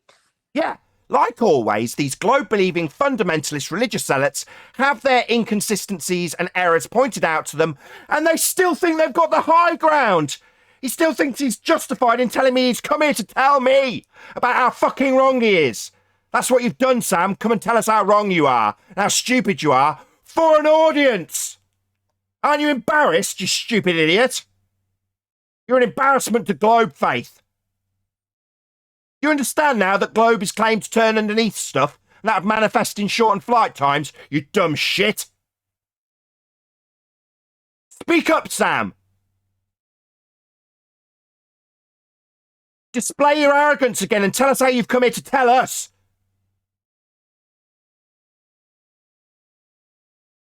Come on, tell us how you've come to tell us how wrong you are and how stupid you are and how ignorant you are and be corrected by flat earthers who know better. Tell us again how you've come to tell us, Sam. You absolute piece of shit. You deserve this treatment. You deserve to be berated by a flat earther for your ignorance, because you are ignorant, Sam. You're thick, and I'm proud to tell you that. You are the globe-believing retard being berated, and I'm the righteous flat earther who understands not only your claim, but how it doesn't work. You fail at the first hurdle and don't even understand your own claim and insist that it's not claimed by Globe Earth, that Earth turns underneath stuff, you stupid moron. How many more references do you need, Sam? Come on, pipe up and tell us again with your righteous indignation how you've come to tell us. Good dog. sit down, stay on mute, and know how stupid you are. You hear me, Sam, you thick idiot? Good. Stay off mute and be berated. Be on mute and have my tongue kept in its mouth with its disdain for you and your stupidity. Just heard what QE read. Say again. I hope Virus heard what QE read because he's guilty too. They're all guilty. They all think they need to justify why we don't see drift when it's claimed by the globe they have drift. This moron comes here like Sam.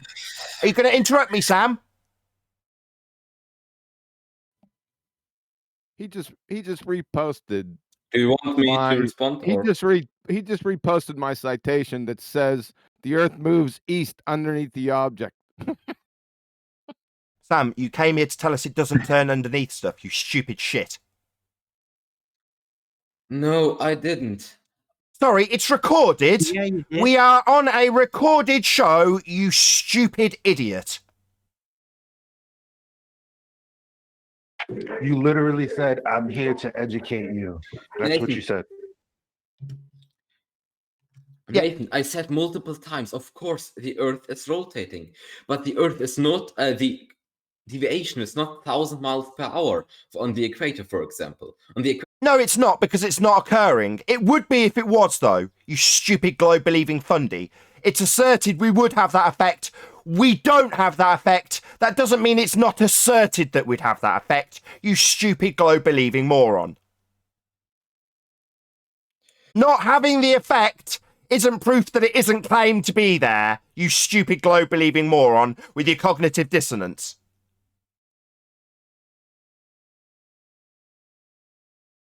You think telling me that there's not 1,000 miles an hour drift on the equator is proof that it isn't part of the claim, you stupid idiot? Is that what you're suggesting? Because it doesn't happen, it doesn't mean it's claimed. Yeah, it doesn't happen, but it is claimed.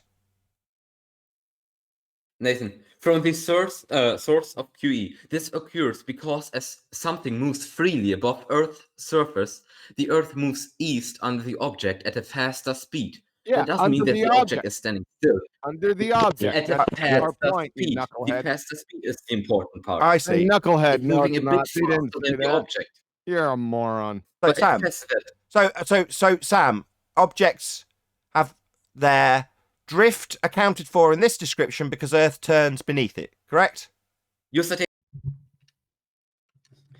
The rotation of Earth is the main cause of Coriolis. If the Earth wouldn't rotate, Coriolis wouldn't exist, of course. But Coriolis is mainly about the different It's not. speeds of objects. Sorry, Does is it that turn from the underneath the citation, or did you just make that up? Each of Say again? objects. It's in QE's citation. It says, Shut up. The whole point was the Earth was rotating underneath the object. That's the whole point, knucklehead. You just read it. Yeah, it's claimed by Globe Earth that Earth turns underneath things that are in the air, and that would shorten flight times. it moves. It is moving at a different speed underneath it. Yeah, so depending on where you are on a presupposed spherical Earth, the flight times would change in terms of how much they'd be shortened. They're not shortened, though. Do you understand? that Nathan, the okay, I Earth have a is question. turning- One object is moving at 1,001 miles an hour. Shut the up. other- You're the dumbest person in here. Do you understand that the Earth is rotating beneath objects, causing? You know what that word means? Causing Coriolis effect. Do you In the understand? heliocentric model, not in reality. It's moving at a different speed. It's Oh, moving God, underneath it shut at the a different fuck up. speed. Yeah, so if it's moving underneath a plane at a different speed, it would shorten flight times. You want to still talk to this knucklehead? I quite Alright. enjoy telling him off. He represents every fundy who's ever ridiculed me ever, and apparently that's tolerable, so I'm just going to behave like that to him when he's wrong, and I'm justified in pointing out how wrong he is and why he's wrong, with everyone around me providing him with citations exactly how he's wrong. Because apparently, because drones don't drift away 1,000 miles on the equator, according to him, that means it's not part of the claim. No, because drones don't drift away on the equator, the claim is debunked. Not that you don't make the claim anymore, it's still definitely a globe Earth claim that Earth turns beneath stuff not attached. that would cause drones to drift away 1,000 miles an hour on the equator. It doesn't happen. So he's saying because it doesn't happen, that means it's not my claim anymore. Yet still your claim, we've just debunked it because drones don't drift away 1,000 miles an hour on the equator and flight times aren't shortened, which they would be if Earth turned beneath them, as you've just read out twice, but came here to claim that's not what Globe Earth claims. It was recorded. Now you're interrupting while I point out your lie, doublespeak, contradiction that you've denied and was recorded. That's what you came here to claim doesn't happen. No, Earth isn't claimed to turn beneath stuff. That was what you came in with. Yeah, it is. It just doesn't happen. I said the Earth is turning. I said the Earth... Yeah, I know you can beg the fucking question. Don't chant that Earth is turning now when we've debunked the effect that that would induce. Drift that we don't see. Don't just fucking chant you're begging the question at me. I know you can assume Earth turns, dickhead. No shit. Wowee, you're a fundy. Give yourself a cookie. Yet we know you can beg the question that Earth spins.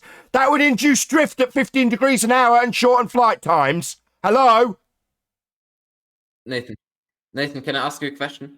You can suck my balls and enjoy the aftertaste, you fuckwit fundy with a globe belief. If we had Coriolis, flight times would be shortened and drones would drift away 1,000 miles an hour on the equator. It doesn't happen, not because you're not claiming it, because it's not happening.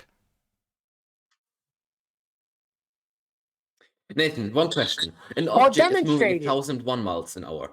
The Earth is moving 1,000 miles an hour. So in his example, we've got a drone on a roundabout, and when the drone lifts off the roundabout, it carries on spinning, but at a very slightly lesser rate than the roundabout. No, you don't understand how physics of roundabouts and drones work. If I launch a drone off a roundabout that's spinning, it doesn't carry on spinning with it 1 mile an hour slower. You stupid idiot. First of all, you're comparing Earth to a roundabout. That's... Yeah, because it's Coriolis deflection, non-inertial turning reference frame and inertial turning reference frame.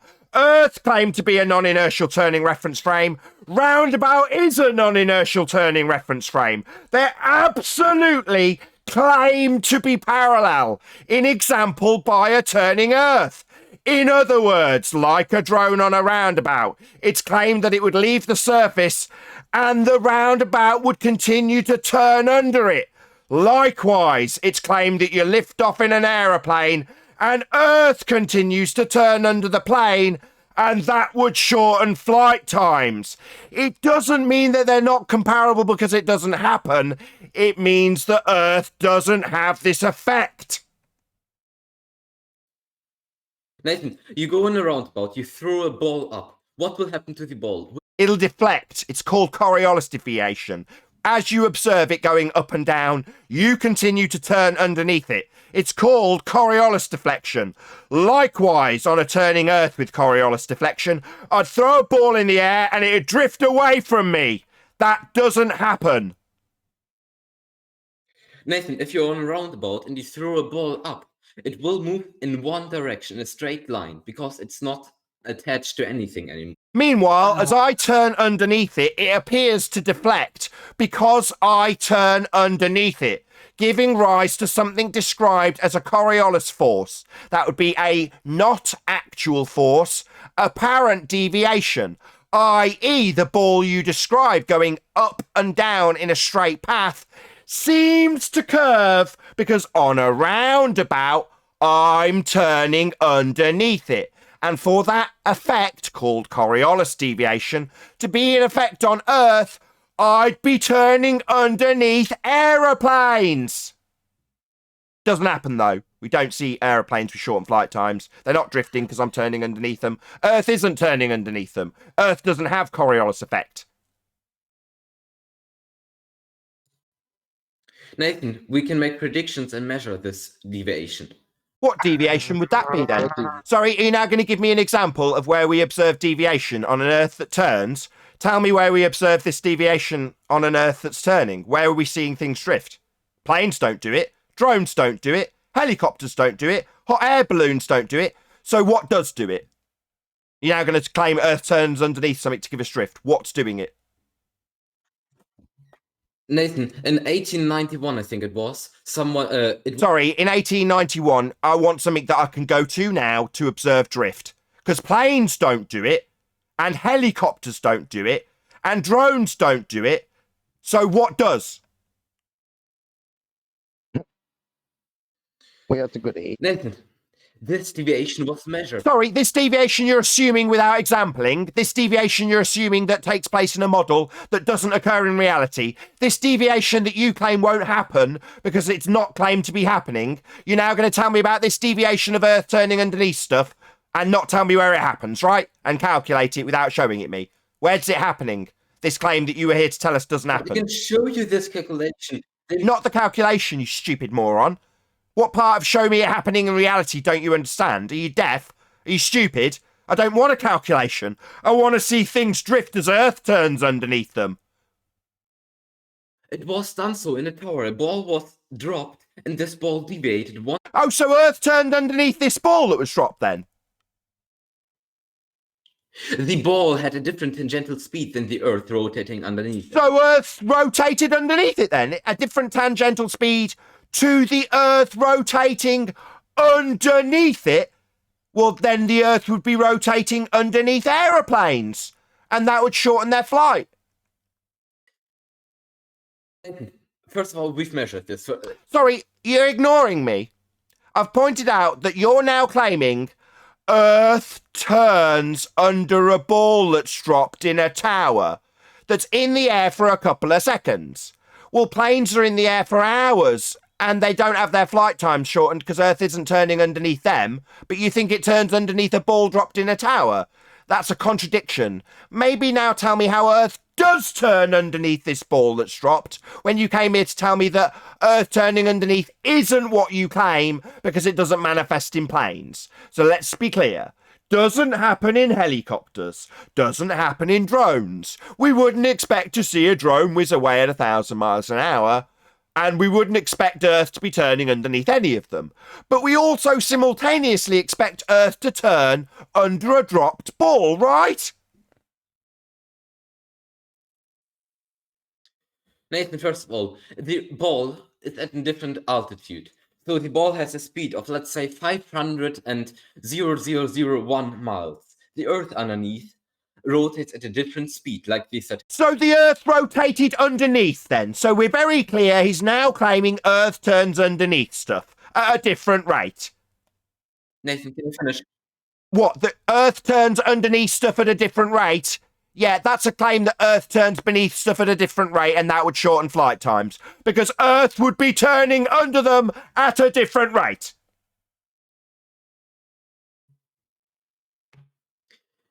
This deviation is only 1/24th of an... Sorry, the deviation of Earth turning underneath aeroplanes at a different rate that we don't see?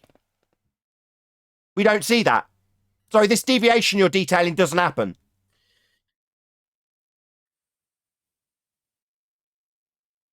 Nathan, in my... Sorry, this deviation that happens under aeroplanes as Earth turns beneath them at a different rate does not happen. No Coriolis effect. Earth not turning beneath planes at a different rate, my friend. Not happening. Earth not turning beneath stuff. Maybe justify why it doesn't happen. Can I get a citation, first of all, for that? Sorry, it's not my claim. It's yours. You've just told us how Earth turned underneath this ball that was dropped at a different rate. And I point out that Earth is claimed to turn underneath stuff at a different rate, and that would shorten flight times. And you asked me to cite my claim that Earth turns underneath planes? You fucking retard like virus. This isn't my claim, you stupid shit. It's yours, and it doesn't manifest in reality. Therefore, what, I should cite your claim because it doesn't happen? Nathan, does a ball have a propulsion like a plane, first of all? Is a ball the same thing as a plane? And is the plane moved, fixed to the Earth? Sorry, is it claimed that Earth turned beneath the ball at a different rate? Yes. So Earth turns beneath stuff and you're interrupting me. Coward. Earth turns beneath the ball, it'll turn beneath an aeroplane. Neither are attached to Earth. Doesn't happen, though. seem to be ignoring my question that I've restated about The 5 ball times was- and asking me a new question about the difference between balls and aeroplanes, like I give a fuck. It's claimed by you Earth turned beneath the ball and it's a different rate. That would manifest in flights because they're not attached to Earth, like the ball. It doesn't happen, so you think a question for me is in order. It's not my claim. You don't need to question me on this. You're claiming Earth turns underneath stuff at a different rate. We just don't see it because drones aren't whizzing away from us and planes haven't got their flights shortened in their duration. So you've got a contradiction in terms on your hand. According to you, Earth turns beneath the ball that's dropped, but doesn't turn underneath anything else.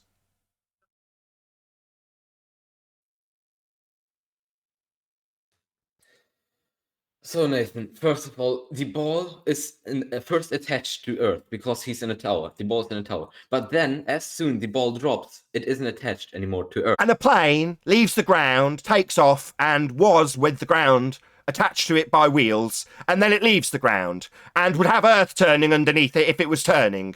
And from the ground, you'd see it seem to drift away, because you were turning beneath it to give you Coriolis deflection. Unfortunately, though, planes don't have their flight duration shortened by Earth turning beneath them when they're no longer attached like your ball. It's a contradiction. Look, one question. No, my nuts on your tin-chin, as Rumpus would say. No, you've got a contradiction. You say Earth turns beneath the ball at a different rate because it's not attached. And planes are also not attached, but don't have Coriolis deflection observable. Contradiction, my friend. Maybe address that before a question for me. It's a claim that there's no Coriolis deviation for planes.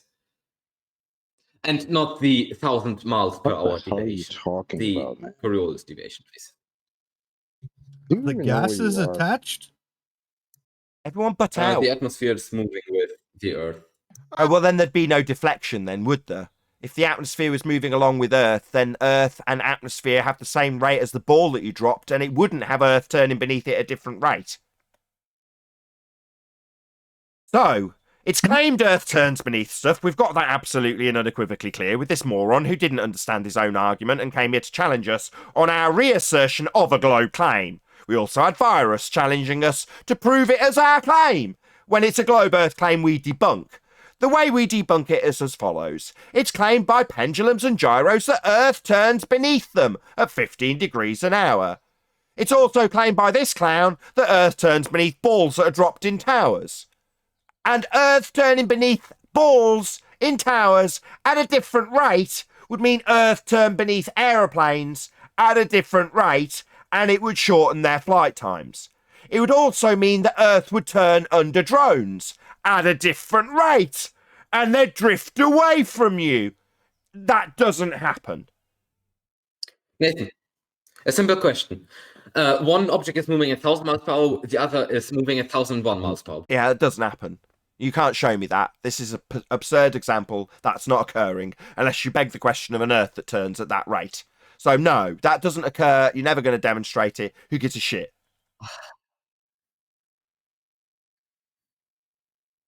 So you're not answering my question, so this debate is over. About a hypothetical scenario where you have two items moving at 1,000 miles an hour and 1,000 miles an hour. It's not going to happen. You're never going to show that in reality. Ever. Nathan, it was a question.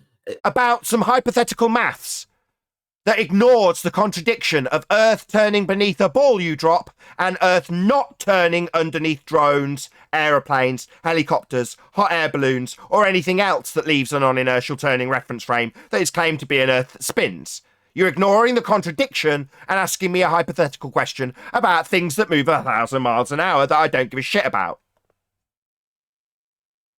Okay, Nathan, you walk with your friend, if you have one, along the street. Sorry, was that a personal attack? You fucking retard.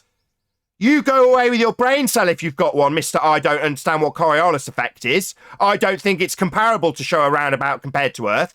You're a fucking retard. Question my social status, retard. You don't even understand what Coriolis is, and you can question my social status with an example about friends if I've got them. Brain cells, if you've got them, retard. It's claimed Earth turns underneath stuff not attached. You gave us an example with balls that are dropped, and that would shorten flight times. But you're too fucking stupid to understand that. So you need a flat earther to point it out to you while you attack him personally. Because you, like all arrogant wankers who claim the globe, think you got the fucking high ground. You think you can attack me personally, do you, dick brain, who doesn't understand this subject? Nathan, please answer my question. You suck my balls. You want to attack me personally on my social status? I'll call you what you are. A thicko who doesn't understand what Coriolis deviation is. Doesn't think that a roundabout's comparable to a claim of Earth spinning. That's you, a thicko. You clear, thicko? Question my social status again, retard. Nathan, please. You have 2 and 1. What's the difference? Sorry, my friend. Earth doesn't turn underneath anything. You said it turned under balls, and that would shorten flight times. Maybe talk through me asking you for the 7th time to justify your contradiction. You said Earth turns underneath balls that are dropped at a different rate, so Earth would turn underneath an aeroplane, a drone, a hot air balloon, a helicopter, a ball thrown in the air, you if you jump up and down. That's a contradiction. You're going to address that or maybe ask me a barrage of questions and ignore this one indefinitely. You coward, globe-believing moron who doesn't understand what Coriolis is and thinks it's fair that you should question my social status in a rebuttal you haven't given yet. You unbelievable coward moron.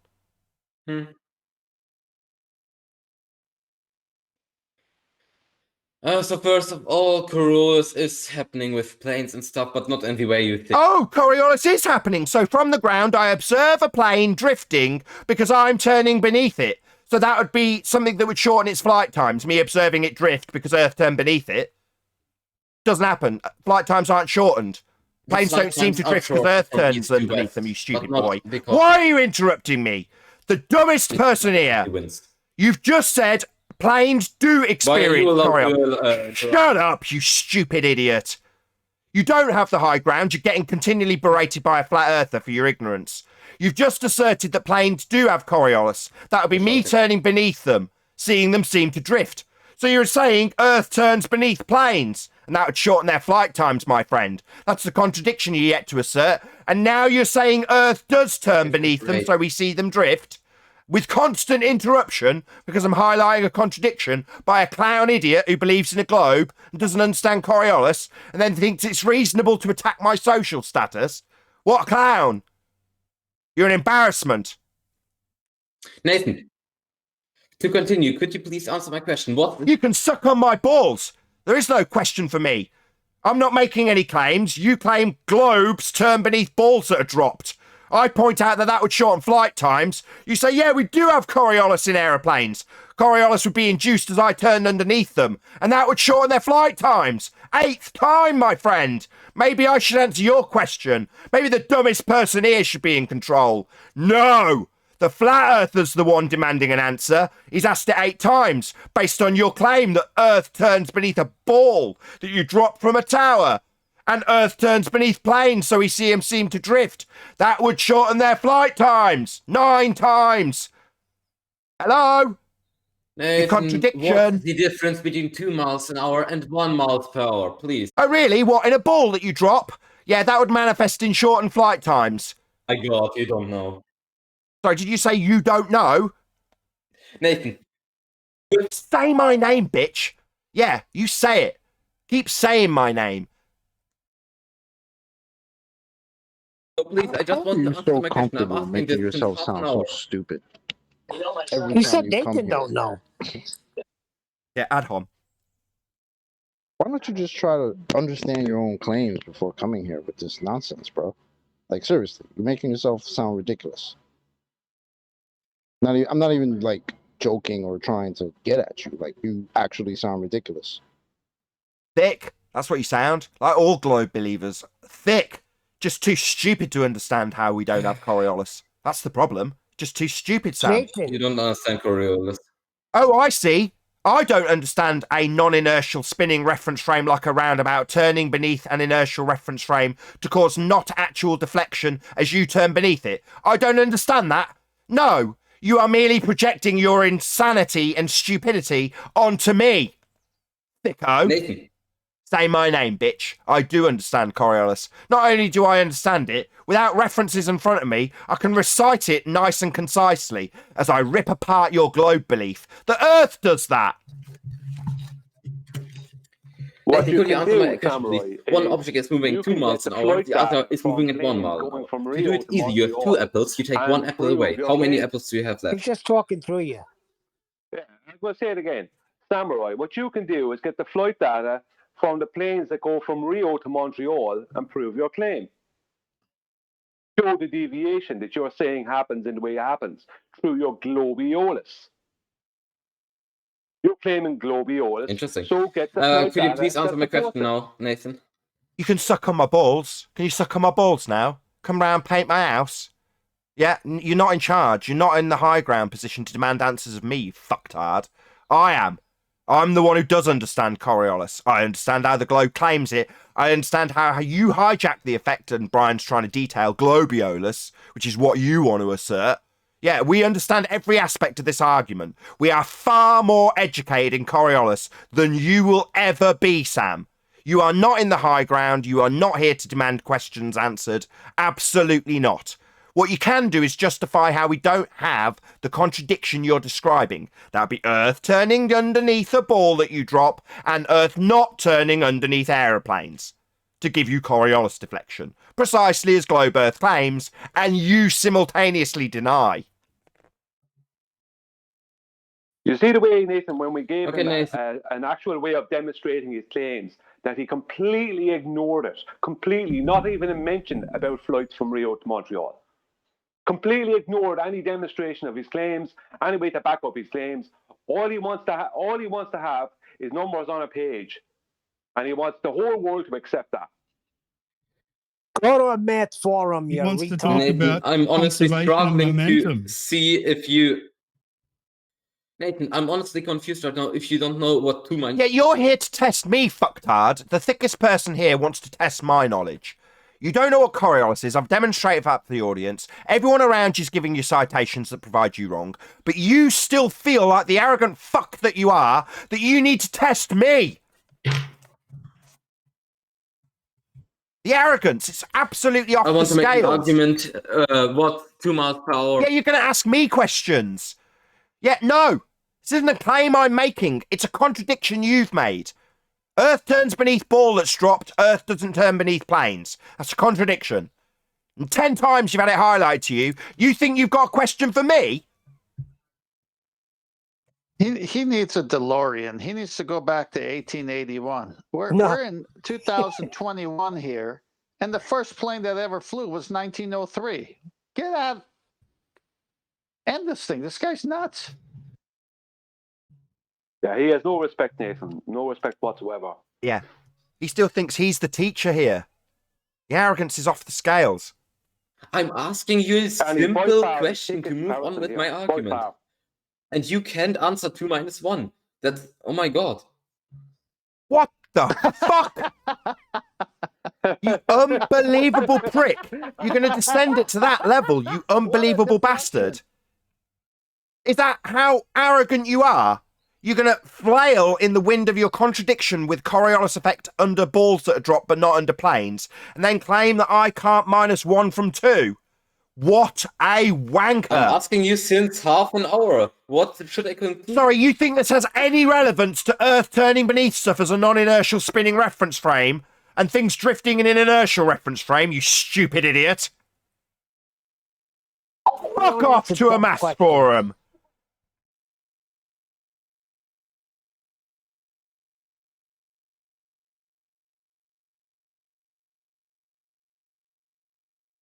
That was a deflection. He's stuck. He knows that he has to go to 2 minus 1. No, he has to watch what happened to Anakin when Obi-Wan was on the high ground. He got his legs and his arms chopped off, like you. No, he's of the opinion that we are so stupid that even in the face of total defeat, he can say, no, the reason I can take this attitude is because you're so stupid you can't minus 1 from 2.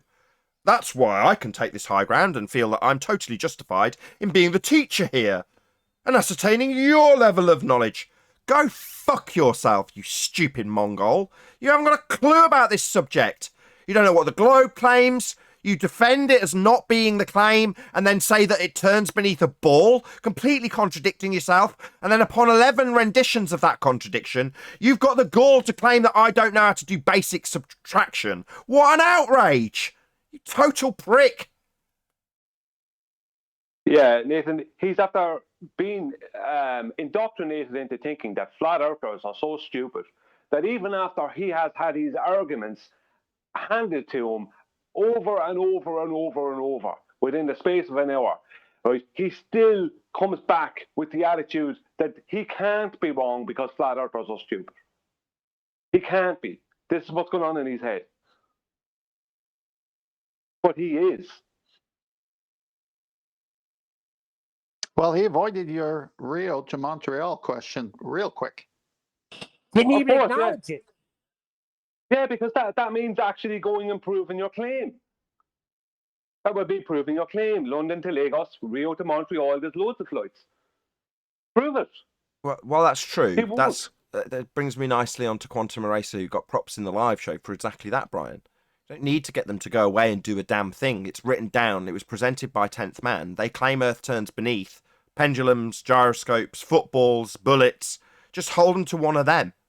Go and get citations that say, here you go, here's your claim. It says Earth turns beneath this bullet. It says that the sniper's got to track the target because when it leaves the gun, it's going to have Earth turning beneath it. Yeah, so that's their claim. Don't need to go and get them doing anything. Don't get them doing flights and coming back later. No, here's your claim, Coriolis. Foucault pendulum is a claim of Coriolis. Earth turning beneath it. There you go, that's your claim. No, Earth doesn't claim that. That's what Sam's done. So it should Even be air. turning beneath the gases as well. Yeah, even air, it said.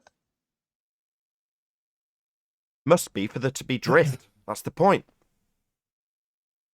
Well, they don't mind using the gases when it's a hurricane, but they don't like to use the gases when it doesn't work. Never works. There is no drift. Nothing's drifting away from anything ever. The hurricanes is a nonsensical example when it comes to Coriolis because it's not actual deflection observed as you turn underneath. I.e., when you say, oh, it's the air swell. If you're on a roundabout, does the air move with the roundabout? Of course it doesn't. It's absurd. Well, that's the claim that Globe Earth's got. Earth turning beneath stuff. Simple. I'm just thinking of the cognitive pain you have to be in to say, yeah, this pendulum is apparently deviating because the Earth is rotating underneath it. But then above the building where the pendulum is, there's a plane flying, but the Earth isn't rotating underneath that plane. That's hilarious. That's what I was saying. And Coriolis is a claim of the globe that, right? Because the Earth is spinning, there's a Coriolis effect. So why don't I see it anywhere? Because it doesn't happen. Because the Earth's not spinning. Exactly. So what the freak am I And in arguing order about? for it to be spinning, it would need to be a ball. And it's not a ball. Apparently it was observed once in 1893 when someone dropped a ball down a tower. Hysterical. And about the same time, we got Foucault with his gyroscope and his pendulum, asserting the same shit. Earth turns beneath these things, that's why they're going off their course. They're not really going off their course, it just seems that way because Earth's turning beneath them. Oh, right, yeah. And then what's that you say? The handbook for snipers says that they've got to track the target, lead the target rather, because the Earth's going to turn underneath the bullet after they've fired it. Oh, right, so Earth's going to turn underneath bullets, is it? And Earth turns underneath the pendulum. The pendulum proves that Earth's turning beneath stuff. Oh, right, I see. What's that, Neil deGrasse Tyson? Earth turned underneath a football when it was kicked. It curved through the goal, but it didn't really curve, it just seemed to because Earth turned beneath it. It's Coriolis effect, right? So we're very much established in this claim from Globe Earth that Earth turns beneath stuff when they leave a non-inertial claim to be turning Earth. All right. What about the blimp film in the game? Is Earth turning underneath that? No. What about a hang glider? Is Earth turning beneath that? No. What about a helicopter? Is Earth turning beneath that? No. So what you're saying is anything that's in the air for a substantial period of time, Earth doesn't turn under it. But anything that's in the air for a fraction of a second, you'll assert that Earth does turn under it. I see. That's just a contradiction in terms. Either Earth turns underneath stuff or it doesn't. If Earth turns underneath stuff, we'd notice. Flight times would be reduced. Charlotte to LA would take an hour and a half. In Taiwan, Nathan, there is a building. It's called the Taipei 101. It was the tallest building in the world for a long time.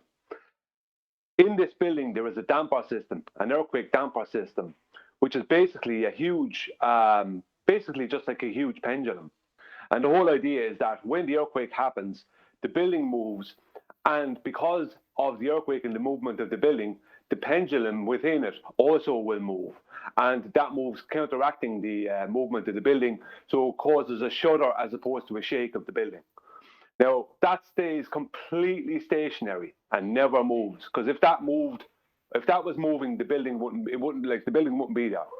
But that stays completely stationary all the time. It's a huge pendulum. I've got footage of that. I've seen it.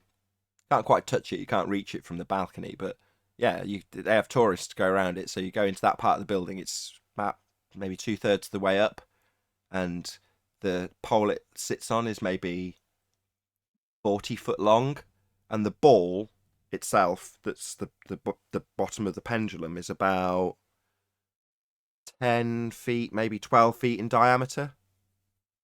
And I looked at it. I was like, "Oh, fascinating!" So straight away, because I had connection on my phone to do so, I went on and looked online and found a bit of footage of it actually swinging. So there was people in that gantry when an earthquake happened, and they've got literally footage of the building and the pendulum moving, to counteract the swing of the building when the ground beneath it moves. So there's some pretty scary footage. You can look it up on YouTube. I'm sure it'd be there somewhere. You could find it, of the pendulum actually swinging when an earthquake goes off in Taipei 101.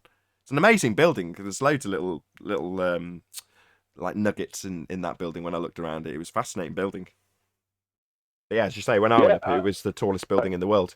And just while we're on the subject, again, it was another thing that flashed before my eyes when Math Powerland mentioned that the Earth was flat.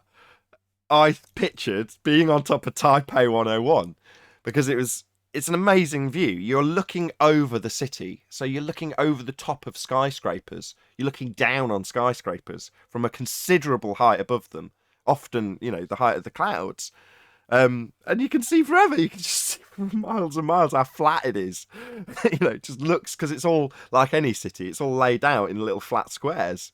You look out miles and miles and miles and miles and see these flat squares as far as the eye can see. And you're looking down on all of them to the horizon. And you go, "Oh, wow, it's so flat." But there we go. It's just one of those things. Yeah, I mean, that building alone, considering the view you have from the top, and the fact that the damper system stays completely stationary unless the earth underneath the building is moving. And the damper systems are in every big building in the world. Every big building, the Burj Dubai, which is 3/4 of a kilometer high, that has its own damper system. All damper systems work the same way. They have to be completely stationary, but they have to be able to move if the earth underneath it moves. So damper systems are completely fly in the face of the claim of earth movement. But yeah, I'd love to see that building. I would love to go there and see it, because I have a thing for that too. I have a thing for buildings like that. See if I can dig out my video before we finish this stream. I can't remember which of my channels I've got it on, so it might take me a couple of minutes to find it, but I'll have a look, see if I can find it. Thank you. And the arrogance of him too. That's what pisses me off. Can you tell Akumu to read the citation that Quantum posted and that I reposted? Can you just read it? Is that possible? I think he's eating sweets or something. Can someone read it? Has someone got access to it while I'm doing something else? Can I just point out to the guys in the live stream that was Elijah in the chat? Just wanted to mention that.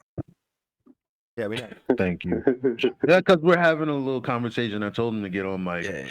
And then they play all of these dumb games. He's saying that Earth's rotation has nothing to do with Coriolis. So I just want him to read the citation. The main cause of the Coriolis effect is the Earth's rotation, Okay, so seeing that that's the case, Where's the deviation? So sad. It's so plain to me.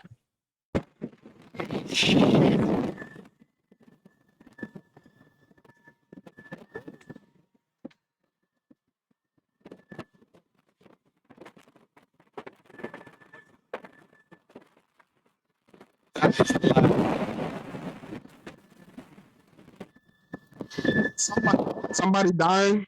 That's the Yeah, sound of someone on the Hangout. Who jumped off a building? that's the sound of the gotta be- rails, right? That's the Alright. sound. You can't see it. I'll post it in the chat so you can have a link to this video. Found it pretty quickly actually.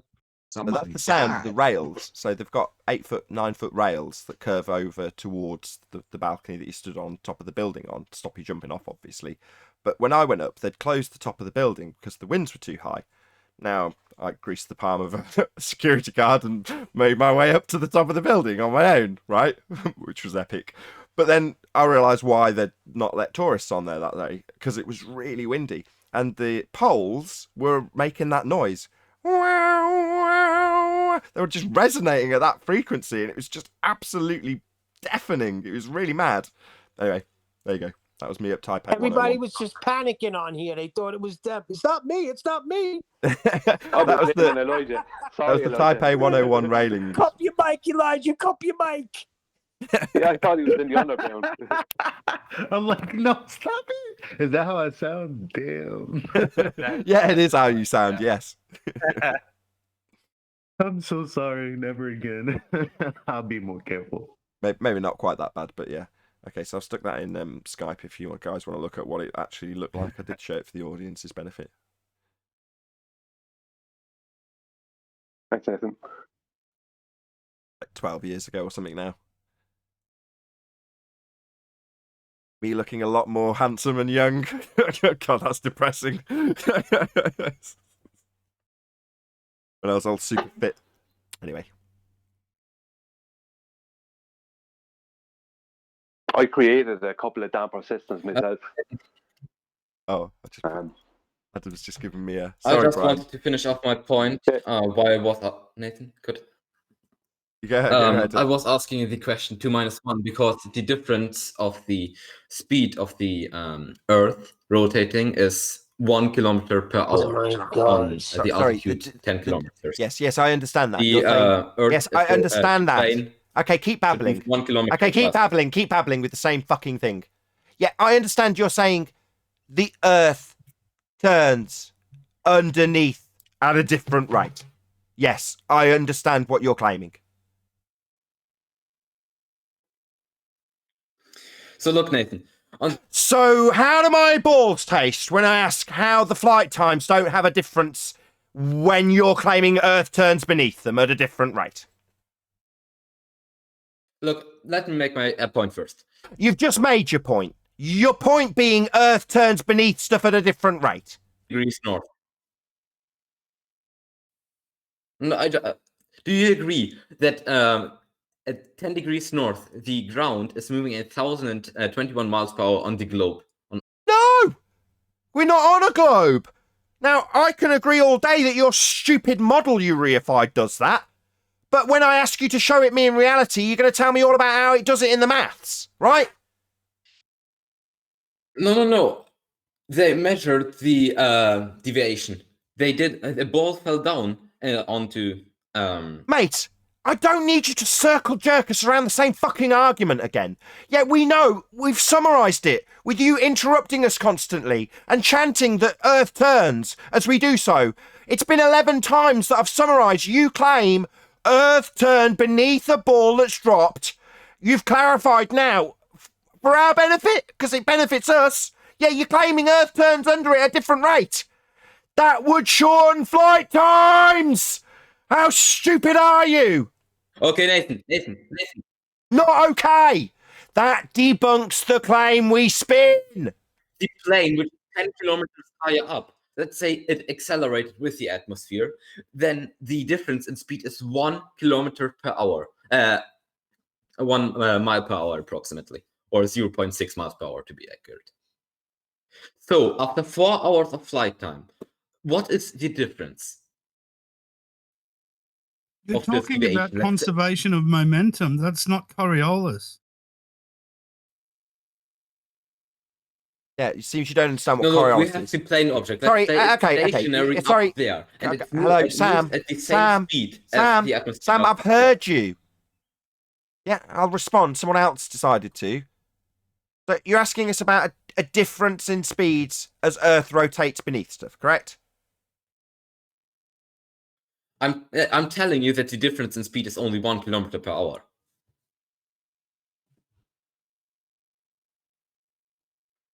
If the plane is moving east-west or west-to-east. We're not taking air into account. So there is a rotation speed then.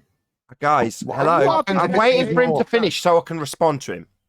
Oh, Let's try that again with 5 people interrupting and Sam then repeating the same shit again. Yeah, I get what you're claiming, Sam. Earth turning beneath stuff at a different rate. Correct? Yes, 1 kilometer an hour, the difference. Okay. And that effect is observed from where exactly? Coriolis. No, I did this to address your point that you said the flight. I didn't ask you what you did or why you did it. I asked where Coriolis was observed from. You stupid deaf idiot. I'll ask again while you continually interrupt me. Where is Coriolis effect observed from? Nathan, after 4 hours of flight time from east to west, the difference would be 4 kilometers. You dumb shit! You don't understand a simple question? We're talking about Coriolis effect. Where is it observed from?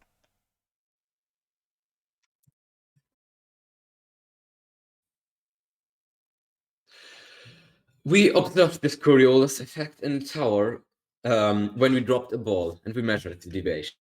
Only in the tower, or is it not generally observed from a particular reference frame? Do you know which reference frame Coriolis effect is observed from? It seems like you don't. Yo! Thick shit with a globe belief! Which fucking reference frame is Coriolis observed from, you stupid moron? Hello? Sam, you thick fuck!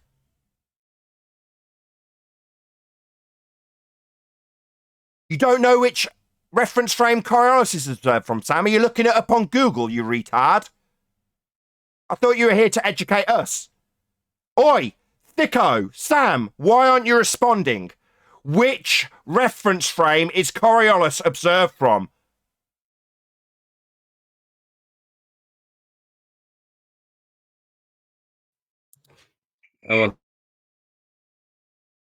Hello? Cat got your tongue? You stupid moron? Could you repeat your question? Which reference frame is Coriolis observed from?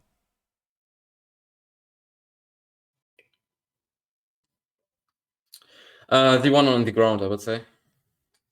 Sorry, you think the one on the ground is a name for a reference frame, you thick shit? What are the 2 reference frames in Coriolis? Shut up! Shut up! Stupid idiot. What are the 2 names of the 2 reference frames in Coriolis effect? Go! Thick shit. You're screaming at me the whole time. What the fuck? You thick shit! Is one of the frames of reference in Coriolis called the one on the fucking ground or not?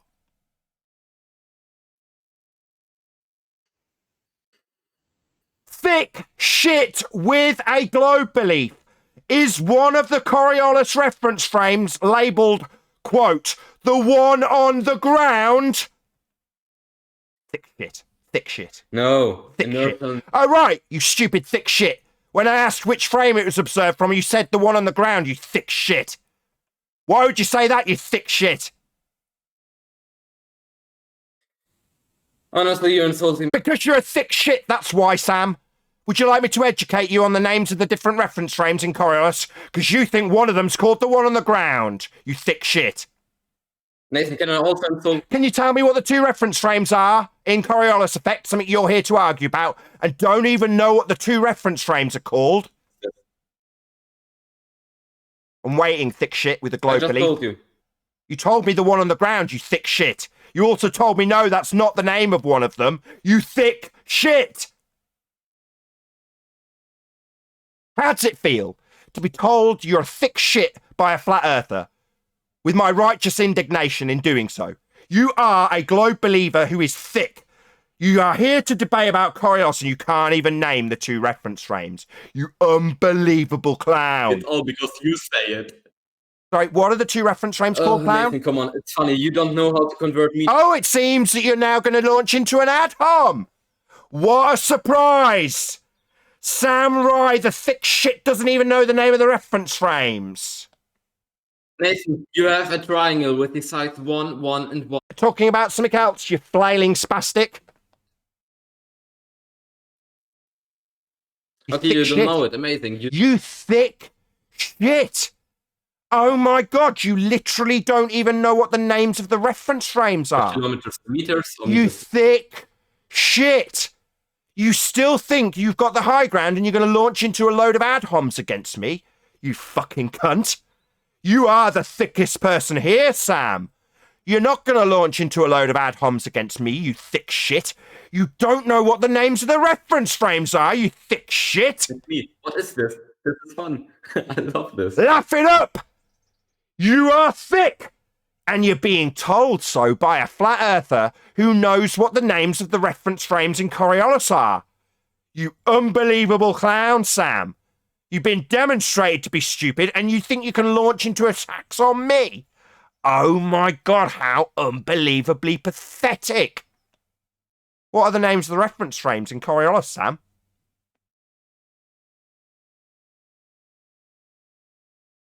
Yo! I'm talking to you, Sam! Nathan, you couldn't answer what 2 minus 1. You seem to be not telling us the names of the 2 reference frames in Coriolis, what you've come here to argue about, Sam. Just for the audience's benefit, it's because he doesn't know them. Thick shit. None. What are they called? Haven't I told you just? What are they called? Inertial, non-inertial.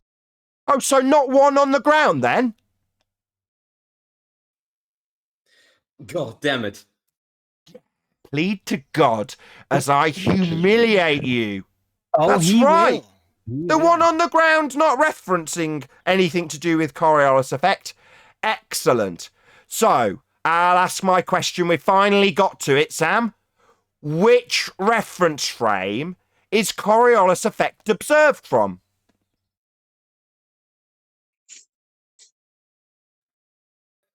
Nathan, why should I answer a question from you if you can't answer? Yeah, I bet they're salty.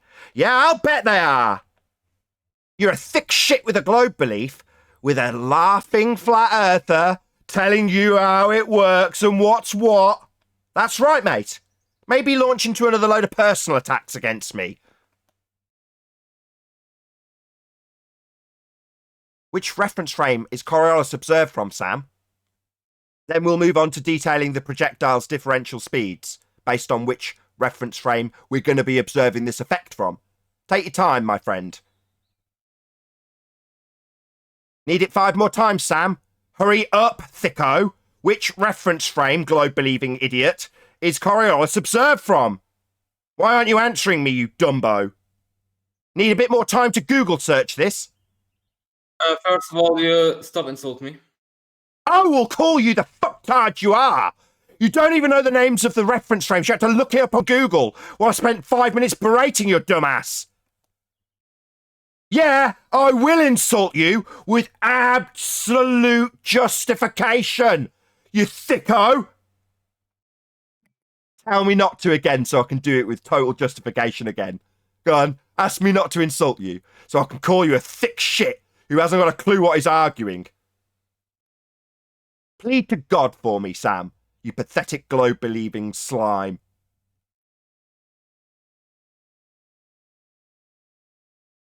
Which reference frame's it observed from, Sam? Can't you keep up with the debate? Have you shut down mentally or what? To mention it isn't a debate, it is... Which reference frame is Coriolis, a claim that globe Earth uses to prove its spins, Observed from, you stupid globe-believing idiot. It's absolutely a debate. It's just one way you're getting annihilated by a flat earther who knows what Coriolis is. Unlike you. You're a flat earther who doesn't know what 2 minus 1. Which reference frame is Coriolis observed from? Nathan, what is 2 minus 1? So he's still getting away from his point. He's got a differential speed, 1,000 miles an hour, 1,000 miles an hour, and 1, right? Well, I'm asking him which reference frame we observed this effect from, and he's asking me about how to minus 2 minus 1. Yeah, that's why I'm asking you, you dumb shit. But you don't seem to be giving me an answer. Maybe you don't know. You can say I don't know if you have some humility. If you don't know which reference frame you're observing this effect from, Sam, just say, I don't know. Still Googling it, Sam? You're not answering me, Sam. How did this guy get through school? Hello, Sam, which reference frame is Coriolis observed from? It's a globe claim, supposed to be proving we spin. Don't you even know which frame of reference you observe it from, you thick shit?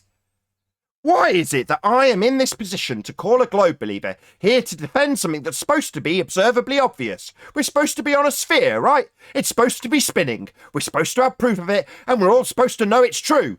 Yet I, as the flat earther, am in a position to absolutely ridicule this globe-believing clown who doesn't even know which reference frame Coriolis is observed from. How pathetic! Be ashamed of yourself, Sam. You're thick as shit. Not doing a very good job of representing your globe, brethren. Why aren't you telling me which reference frame it's observed from, Sam? You need a bit more time to Google search. Hello? How long is this going to take, Sam? How long does it take to Google search something that you've come here to fight about and defend? 4 more minutes of Google searching, Sam, before you tell me which reference frame Coriolis is observed from, you thick shit. I'm a flat earther telling you how thick you are, Sam, and you're not telling me which reference frame Coriolis is observed from. Why not? Is it because you're stupid? Is it because your globe beliefs led you into the point where you're arguing with a flat earther, and all he has to do is ask you which reference frame it's observed from, and you don't know? Maybe ask me about some basic arithmetic, Sam. Hello? Oh, he's Google searched it. Go ahead, Sam. Let's see how Google did for you. Which reference frame? Yes, no, I'm not bothering to answer you if you have a note. You don't seem to know which reference frame Coriolis is observed from, Sam. Why aren't you just answering the question? There's only 2 to choose from. You could pick 50-50. Just guess. You've only got 2 choices. You've got a 50% chance you'll get it right. Now you've named what the reference frames are called. One of them's not one on the ground, thick shit. Remember, you telling us the one reference frame that we're going to observe it from is the one on the ground? The one on the ground. Yeah, that's not one of the names of the reference frames, though, and you haven't told us which one we're going to be observing it from. You thick shit with a globe belief, being berated by a flat earther. One from the air, sorry. The one from the air. You think we observe Coriolis effect from the air?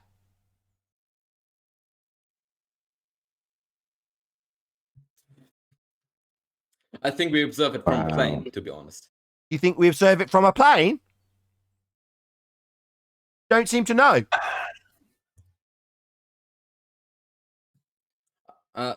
Sorry, I mean the pre-inertial one. Sorry, the pre-inertial reference frame? Is that a new type of reference frame beyond the non-inertial and inertial? Is there a pre-inertial? This is the 3rd reference frame, Sam. I'm very confused. You thick fuck. What's pre-inertial mean, Sam, you thick shit? You stupid bastard. What the fuck are you talking about, Sam? Pre-inertial, you've just made that up, you thick shit. Hello? Why aren't you responding to me and telling me how I don't understand this stuff?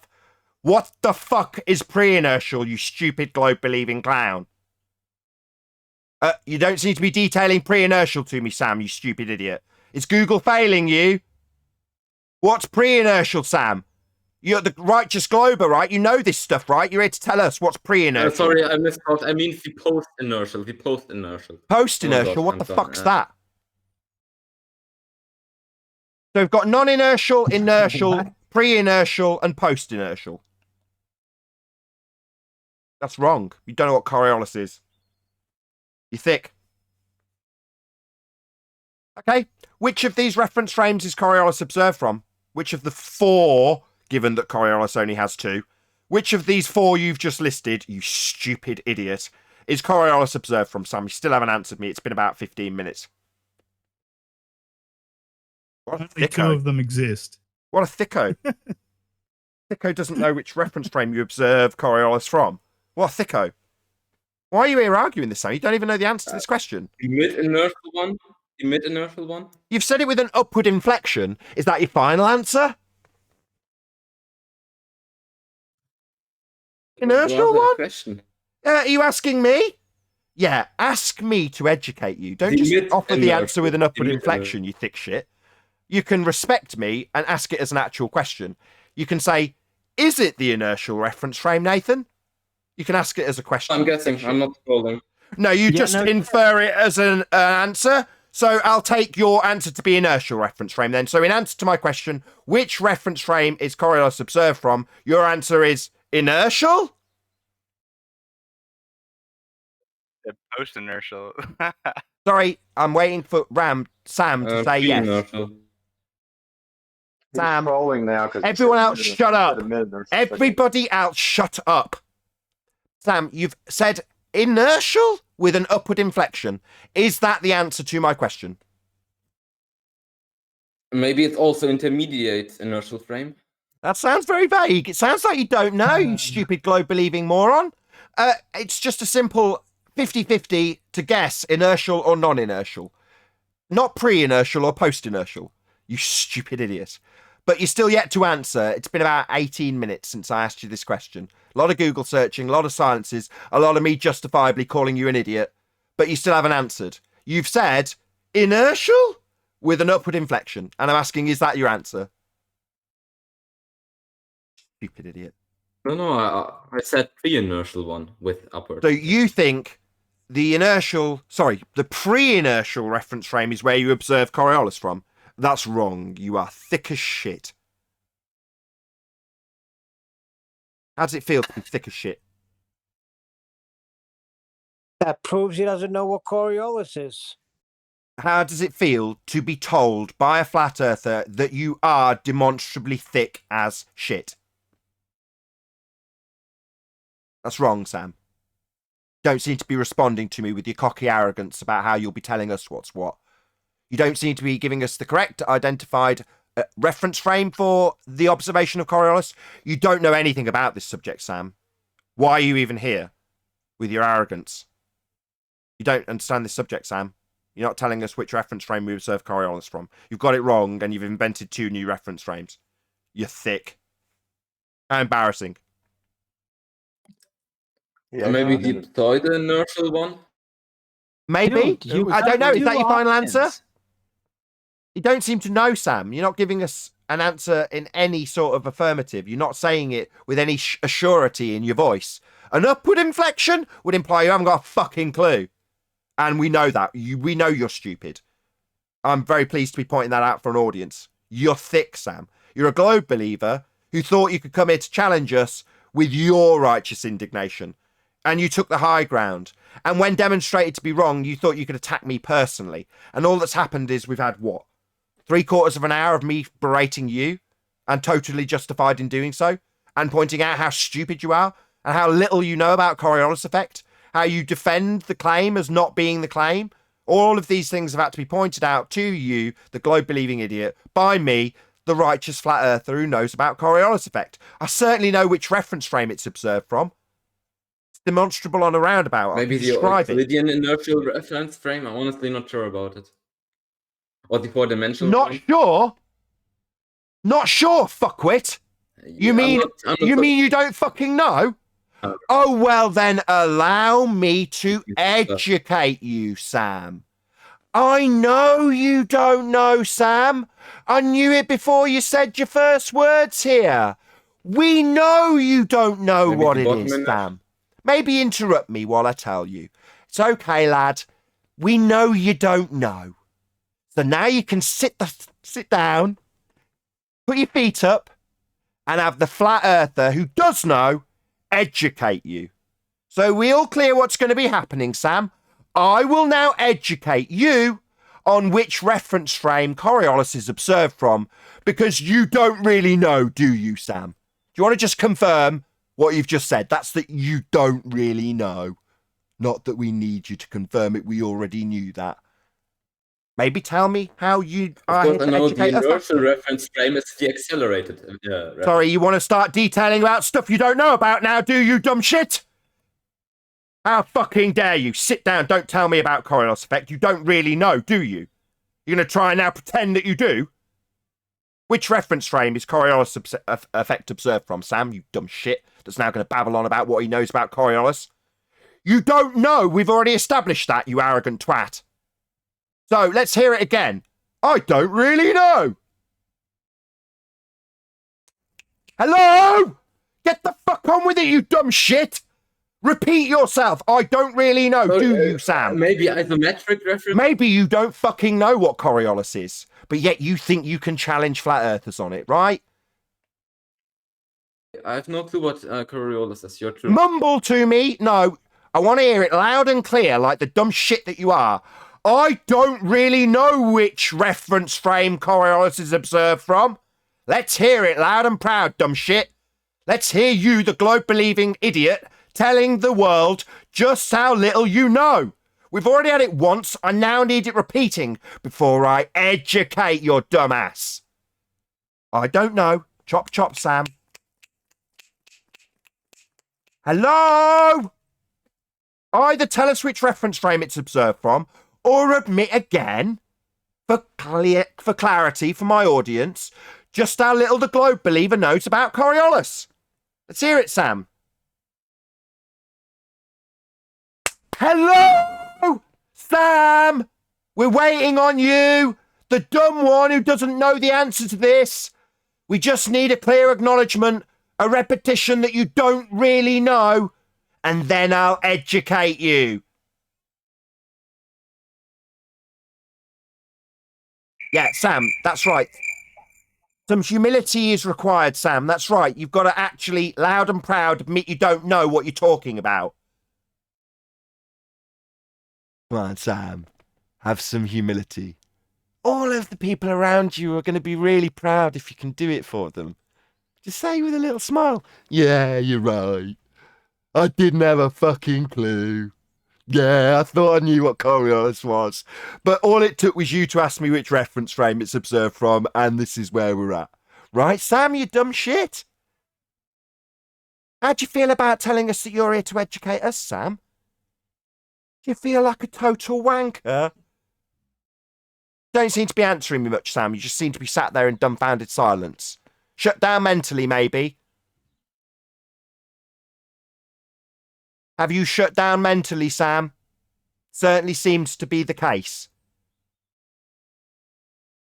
Well, the globe believer's mentally shut down, so we can't move on and educate you in what Coriolis actually is, which reference frame it's observed from, because Sam has shut down mentally. Unless he's berating me, he doesn't want to play. Right, Sam, you dumb shit? Unless you're going to be telling me what's what, you're not going to talk anymore. What gives? What gives, Sam? Not much fun when it's coming in your direction, right? You dumb shit with a globe belief. Not much fun when the flat earthers got you to the point where you don't really know what the fuck you're on about, and the flat earthers highlighting that for an audience. Suddenly you go all quiet. Why aren't you telling me what's what, Sam? I'll tell you why. Because you don't know what's what. You haven't got the slightest clue about how Coriolis works. You don't know how it applies to a globe. But I do, Sam. I do know what Coriolis effect is. I do know how the globe claims it's supposed to be there. And I know how it isn't, Sam. Just so you know. You are the ignorant globe-believing moron.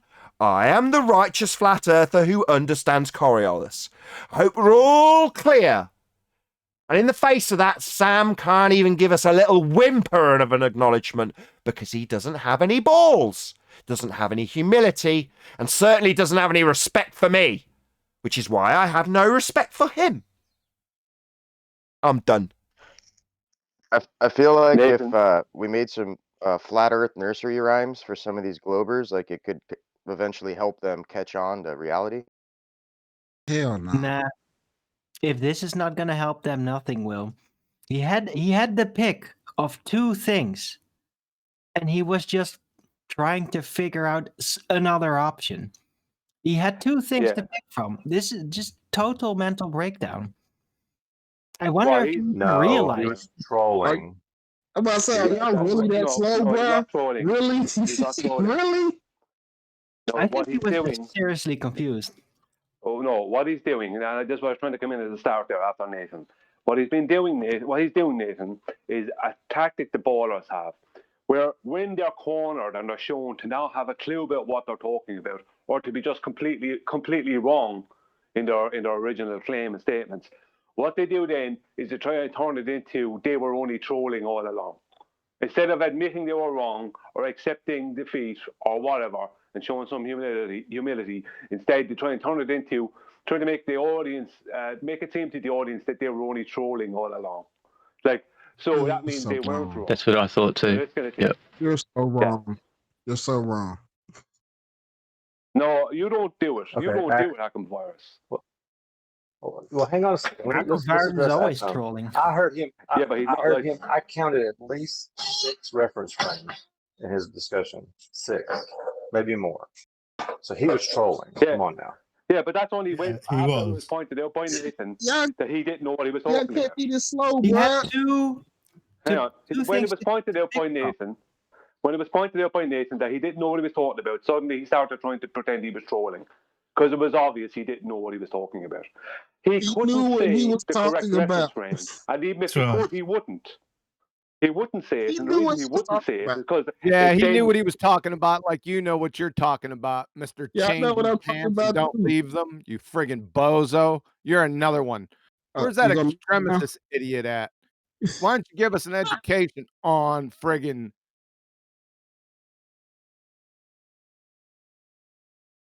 On friggin'? Yeah, stop that. lost contact here. Sorry. Cut out the end. Lost contact. I'm back with you though. Where'd Oh, he went on deaf and mute. Virus? Yeah, Mr. Conservation of Momentum Extremistus. All right. So I'm just He's on wondering, deaf- which new which new reference frame do we think is the funniest? Pre-inertial, post-inertial, mid-inertial. What would you I say like is the mid-inertial. Mid. That was a good one. There was another one too. There was one working with it. isometric? Is the isometric reference frame? No, No, Newtonian the inertial, anisotropic my reference frame. choice. That's the best one. Say again, Virus? I was waiting for an intermission reference frame. Just wait there, guys. I'll get back. I'll come back. He's Just coming leave the from reference the frame. monkey spinning spaceball reference frame. I think he would have done better if he said my inertial reference. That would have been the best. Yeah, one. the atmosphere spins with the earth, knucklehead. That is one of the stupidest things. Just a second grader can debunk that just by walking outside feeling an east wind. I agree. You got to be some type of moron. Good job, Keith.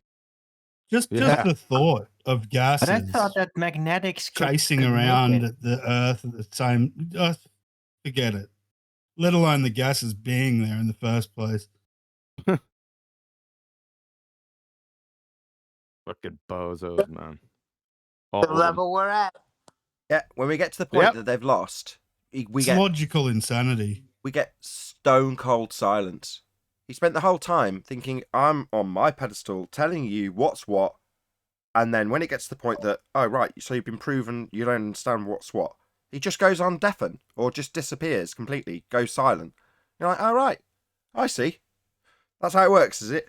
We've got to the point where you've been demonstrated wrong, so now you won't play. I see. That's rather embarrassing.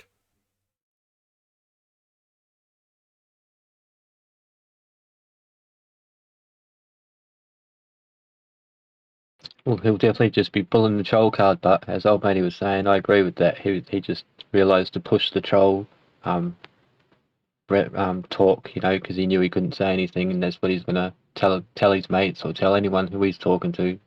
That's what he was doing. Yeah, I get it. I lost. Nah, I didn't lose. Nah, I was trolling. Messing around. This guy did it on the first part of the pre-show. Vacuum. I'm just here to laugh at you. All right. I was in a meeting and I couldn't speak. So now we've got 3 more brand new reference frames for the Coriolis. Is that what's going on right now? 4 actually. 4 new awesomeness. Well, it's Hey, just is that- the start. There's infinite of them, remember? I my mentioned God. at least 10 reference frames. At least 10? Samurai. Oh, fantastic. Samurai, What have you we really missed? just made up reference frames for this argument, bro? Is he back in the game, Sam? Okay, everyone else shut up. Back in the game, Sam. Now it's descended into humour. So, which reference frame do you observe? The inertial, the 4-dimensional inertial, the Euclidean inertial, the Newtonian inertial reference frame. And Shut up. Which one is Coriolis deflection observed from, Sam? It's Arwinian. Which one was the isometric? Sam, the question is reference not frame. can you list as many reference frames as possible? It's which reference frame does Coriolis deflection, which frame is it observed from? Simple.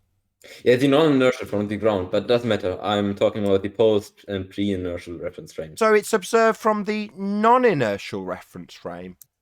So if it's the accelerated one. Okay, and is the deflection based on an actual speed difference or not? Yeah, based on the different tangential speed of objects, I would say there's a speed difference. So it's an actual deflection then? No, that's wrong. It's a not actual. No, the object. Sorry, my moving in the bad. same Why is path. it that I'm immediately being interrupted when I correct you? Why am I being interrupted, Sam? Is it because you're the dumbest You're fuck fucking here wrong. and you think that you need to interrupt me when I correct you when you're wrong? Because you're wrong. No, there is no actual speed difference. It's a not actual deflection. For example, if I'm on a roundabout looking at a tree deflect, the tree hasn't actually got a speed at all, Sam. So it's not about the speed different. Why am I being interrupted, Sam? Is it because you're getting an education? It took you 40 minutes to figure out non-inertial was the answer. Why am I being interrupted? A total lack of respect when it comes to me explaining this stuff. I said I was sorry. So, we're observing a not actual deflection. How can you launch into actual speed differences when it's a not actual deflection? That makes no sense, Sam.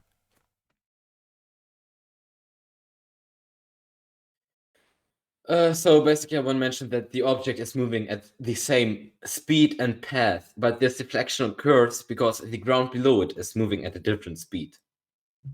We know what your fucking claim is. Sorry, do you think I need you to chant the claim of what is Coriolis effect at me? Yeah, we know. Now we're establishing from the ground, as we see the thing taking this curved path, if it's actually curving because of a speed difference, or if it's a not actual deflection. Do you understand the difference? You don't seem to be clarifying it. You're giving us the rhetoric of Coriolis now. When I'm asking, is it an actual speed change, or is it a not actual speed change? What? No, the object doesn't move, doesn't accelerate, decelerate. Of course, due to atmosphere a bit, but... You seem to be mumbling. So Can it you say keeps it clearly. the same tangential speed. Sorry, It keeps the same tangential speed, so there is no change in speed. But no the difference is change in the ground speed. below. So why would you assert that it would deflect in any way, shape, or form then? If it's not got no change in speed, there is no deflection. What the hell are you babbling about? Oh, no, that's wrong. Like I said, if there's no change in speed and they've both got the same speed, then it's not deflecting. That's not wrong. That's just a contradiction. You've contradicted yourself. Hey, Nathan, maybe you should let him finish and you can understand. Sorry, is that Virus Nathan, telling me I okay. don't understand? Yep, that was Virus. Yeah. So Nathan, Sorry, Virus, you've contradicted sorry. yourself. If they're traveling at the same speed, then they're not drifting apart.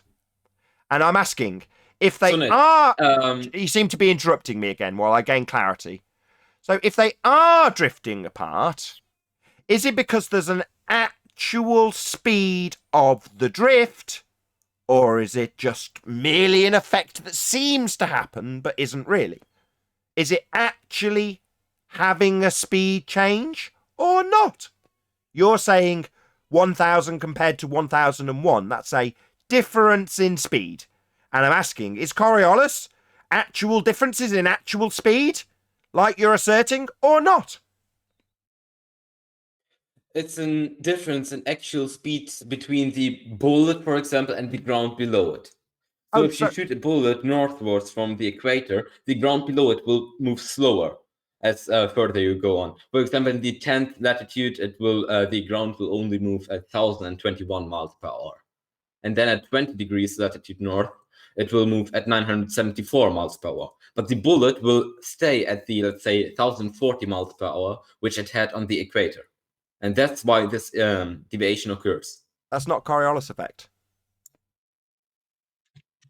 I'm pretty sure it is.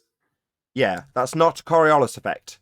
Do you want me to detail what Coriolis effect is? Given that we have already established that it took you 25 minutes to a Google search which reference frame this effect is observed from. So given that this effect is observed from the non-inertial turning reference frame, you're saying that if I'm on a non-inertial turning reference frame, like a roundabout for the sake of argument, and I fire a bullet, you're saying that the bullet will follow along with me on the roundabout after it leaves the barrel? And there'll only be a slight difference. That's not what I'm saying. That's exactly what you've just said. You've said it tracks along at the same rate and then there's a minor difference if you go north. So if I'm on a roundabout facing north and I fire a sniper's bullet off it, you're saying the bullet will track along with the fucking roundabout?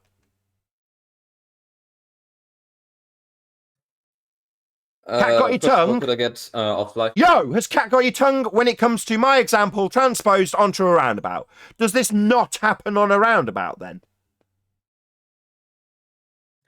If you throw a ball up the... Sniper's bullet, your example. Fire sniper's bullet. And according to you, we'll only get a small difference. In other words, the bullet's going to move along with the roundabout I've fired it from. No, it will stay in the same path you shot it.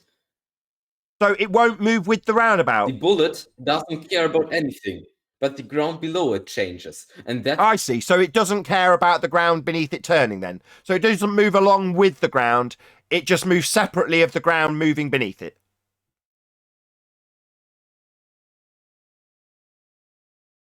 Cat got your tongue? Need a few minutes to process I've explained this? it many times already. So the bullet is completely separate of the ground turning beneath it, correct? Yeah, you could say so. But that's shortened flight times because a plane in the air is completely detached like a bullet, and then apparently, according to you, the ground's going to turn beneath it, totally irrelevant of the plane's path. Yeah, like Coriolis is asserted. If that was the case, and the plane travelled... Why am I getting interrupted, Coward Fundy, who needs to interrupt the summary? So, according to you, bullet travels through the air, and given that we're going to observe this effect from the ground as we turn beneath it, the bullet has nothing to do with the ground beneath it turning. That's what you've just said. Well, if that was the case on an Earth that spins, then a plane would have Earth turning beneath it, and the flight times would be shortened, because the plane has got nothing to do with the ground turning beneath it for us to observe the drift from the ground. Could I get off live mute, please? I want to post something else in chat to back me up. Sorry, flight times would be reduced. Bullet travels through air. Ground turns beneath it. Two not connected. That's what you've just said. So plane travels through the air. Earth turns beneath it according to the globe Earth claim. That would shorten flight times. New subject? Few more seconds to process it, maybe. The contradiction, the conclusion. The difference on 10 kilometers altitude is 1 kilometer per hour. Sorry, we're observing this from the ground as the projectile moves independently of us turning beneath it. Why are you now detailing an example that has a bullet on a roundabout moving with the roundabout? That's not Coriolis. I've already told you that. No, I'm talking about the plane. I'm talking about the plane. Yeah, according to you, to have Coriolis observable from the ground, the plane needs to leave the ground and we need to turn beneath it. Separate. Independent of one another, right? Nathan, like the I'm bullet. not sure if you're describing like. Sorry, independent of one another, like you just said, right? The bullet and the roundabout beneath it are totally separate from each other. Yeah. And the plane would be totally separate from Earth turning beneath it in your example. And that would shorten flight times. You need a new subject? Flight times are shorter from west to east. So therefore Earth isn't turning beneath them then?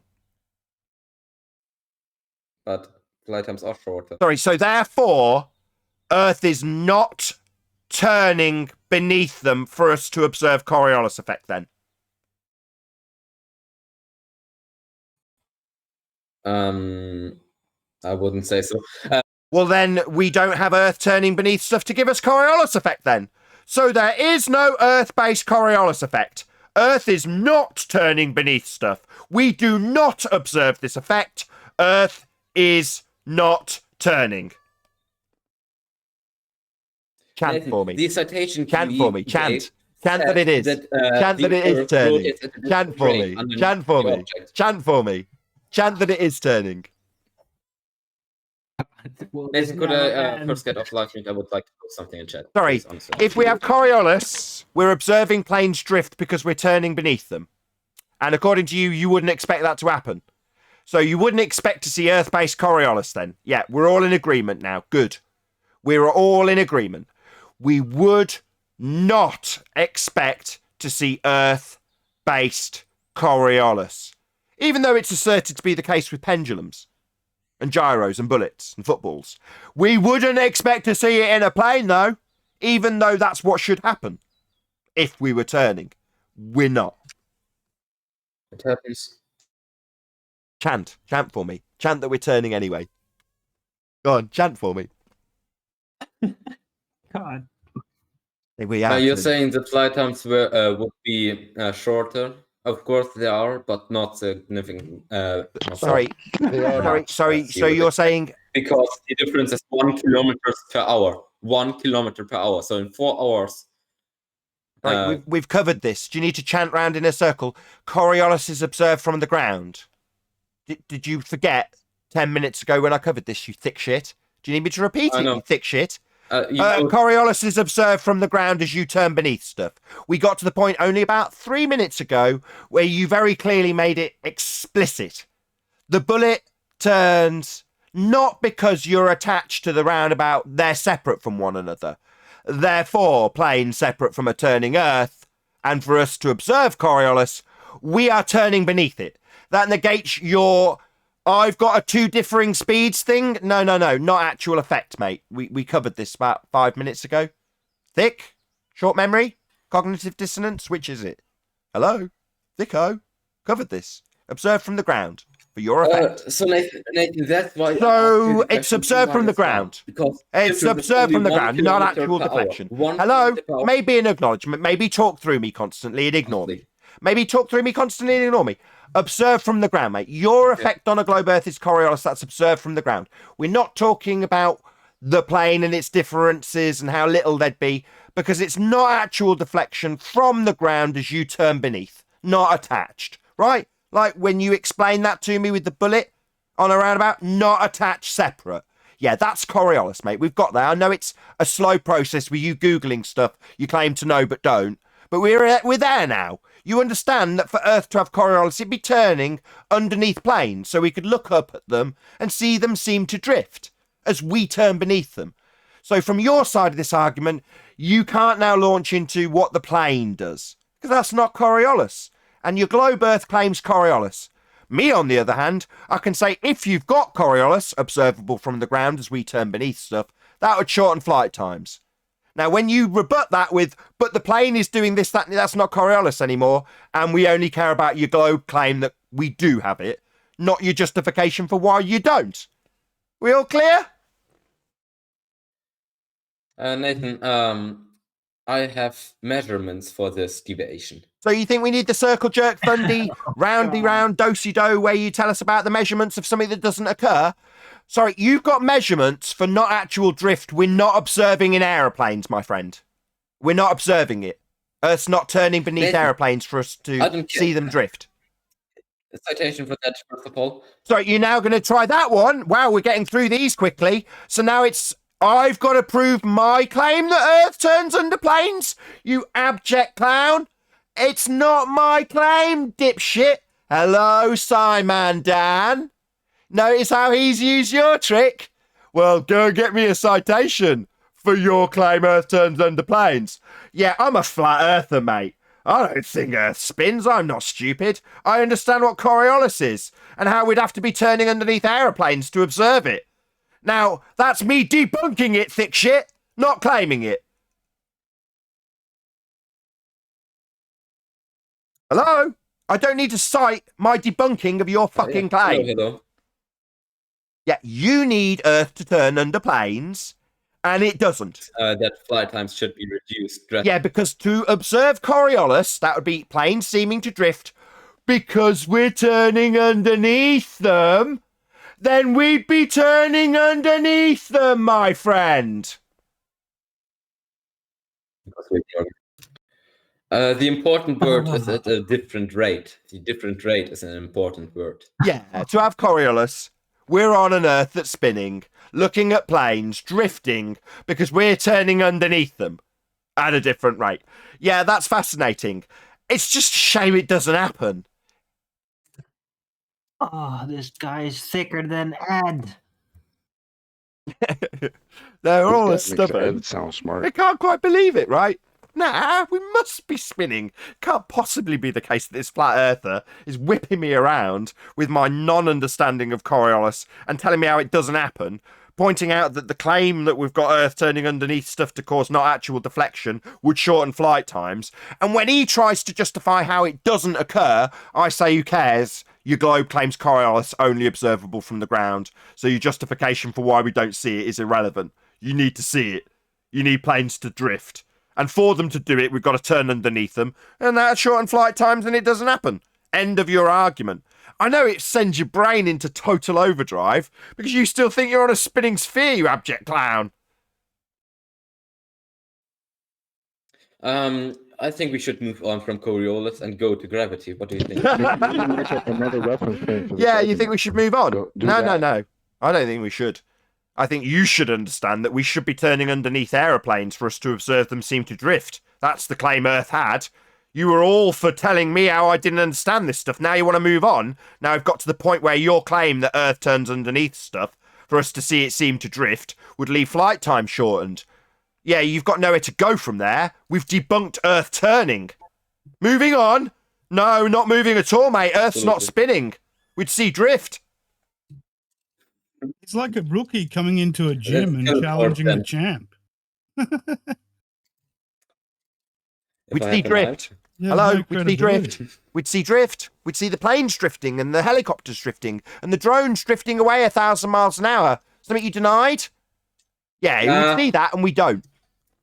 The drone is not drifting away at 1,000 miles per hour. That's correct. Absolutely. We're all in agreement at long last.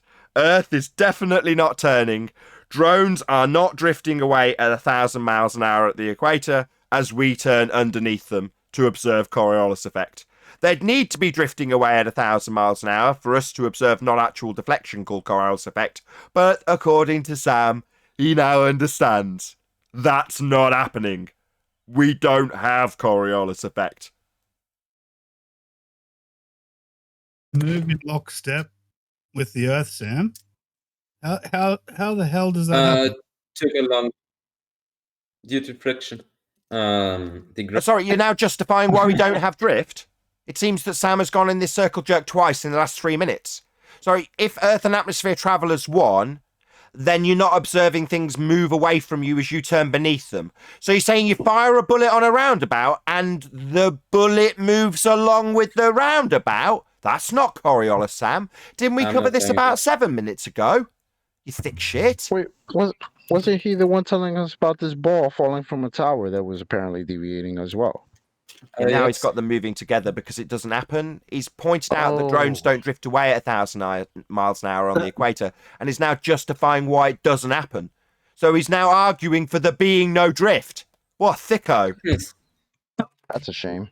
Well, what he's But we mostly measured doing this deviation. We is predicted stepping the away from deviation, and we natural measured this consequences deviation. of Oh, the drift. same circle, fourth time in a row. We can measure this effect of planes seeming to drift as we turn underneath them. We can calculate that Earth turn under planes for us to see them seem to drift at 15 degrees an hour. No, your calculations are totally nonsensical because it would shorten flight times if we were turning under planes to see them seem to drift. Do you want me to prove my claim that Earth's turning under planes again? Maybe flip the burden of proof again. 74 was your counter. So we've had 2 attempts at saying Earth and atmosphere attached. We've had 1 attempt to burden proof reversal fallacy and get me to cite that Earth turns under planes. Right, Thicko? Any more you want to circle jerk your way through again for a second time? Scientific evidence of this drift. I'm asking if you still want to chant. Scientific evidence, of course. Oh, wow. Flail your way to scientific evidence. For what? I'm not claiming anything, dipshit. Evidence. For what? I'm not claiming anything, dipshit. Do you not realise that you're here claiming Coriolis effect for a globe, you stupid idiot? What are you asking for scientific evidence for? This isn't my claim. Hello? Simon Dan? Maybe you could pick up that little nugget. Ask for scientific evidence of my claim that Earth turns underneath as a non-inertial turning reference frame. So you can debunk the reference frames, Dan? You total idiot! Yeah, this isn't my claim. What are you asking for scientific evidence of? Hello? What scientific evidence of what? I'm not claiming anything. Or is that the mid-inertial? Yeah, or maybe it was the post-inertial, I'm not sure. Yeah, don't turn this into your dumb fuckery like you've trolled the whole time. Sorry, are you asking me to provide scientific evidence of your claim that we see things drift because we're turning beneath them? Why are you asking me for scientific evidence? I have this evidence. I have measurements. We made predictions and we made experiments. I see. How much drift do you expect to see underneath the plane as we turn beneath it? To confirm our predictions. Okay, how much do you predict we'll see Earth turn under a plane as it's not attached anymore? Is it 15 degrees an hour? We're talking about balls right now. We're talking about balls, of course. Me, I'm talking about things that would have a natural drift. He's talking about balls. Yeah, Nathan, I'm not sure if you're familiar with this topic, but I'm very familiar with balls. Yeah, I often teabag people like you with mine. I know. Yeah, I know too. It's fun because clowns like you have to Google search which reference frame drift is observed from, and then go on and on about how you've got these things moving at different rates, actual speed changes, and yet when you've Google searched it and figured out that it's only observable from the ground, that would be things drifting, you got a bit of a problem because planes don't drift from the ground, do they? We're talking about a ball right now, which is... No, can't talk about anything that we observe actually happening. We've got to talk about balls being dropped in 1893, haven't we? Something which we actually observed. You actually observed this ball in 1893, did you? To use actual evidence. I'm just allowed to use evidence which isn't evidence. Well, I don't want evidence that isn't evidence. Evidence means proof. I can give you evidence of this drift. I can give you measurements. I can give you predictions and an experiment which was done to confirm this drift. And we saw this drift. Excellent. What was the experiment? And it matched Excellent. with the predictions. Excellent. Okay, you don't have to keep giving me your list like you're so confident in the shite that you had no idea what it was half an hour ago. What experiment have you got? I've shown you. Could you take me off live mute so I can show you? No, we just need to know what it is called, and then we'll establish what the dependent variable is, what the independent variable is, and the null. So what's the name? That's going to be fun. Wait 1 second, I need to Google search the name. Give me the dependent variable. What's the observed natural phenomena? He has to look it up first. He has to Google it. Why are you talking, Arwin? What's going on? What's the dependent variable, please? Observe natural phenomena. The dependent variable is the deviation of a falling object on a sphere, on a moving sphere. Sorry, that's an assumption of a moving sphere. You're assuming your outcome. You're begging the question. Don't beg the question. Just tell me what was observed in nature. The first part of the scientific method, also called the observation, is an event, an phenomena, or a problem. These three things can be used to make an observation. Einstein, for example, made a thought experiment which led... Sorry, I don't give a fuck. What's the natural phenomena that we're observing? What's occurring in nature that we need to concern ourselves with? That's all I want to know. You can also use a problem or an event. I don't give a fuck about a maths problem. This isn't a maths forum. This is a physics forum. We're talking about physics. That's physical. What's physically happening in nature? That's all I give a shit about. That's your personal opinion then, because science says I can use a... I don't need electron science. I need to know the dependent variable. Yep, the deviation on rotating spheres. Or that's a maths problem. In nature, what are we observing? No, I can use that. It's a problem, an event, or an phenomena.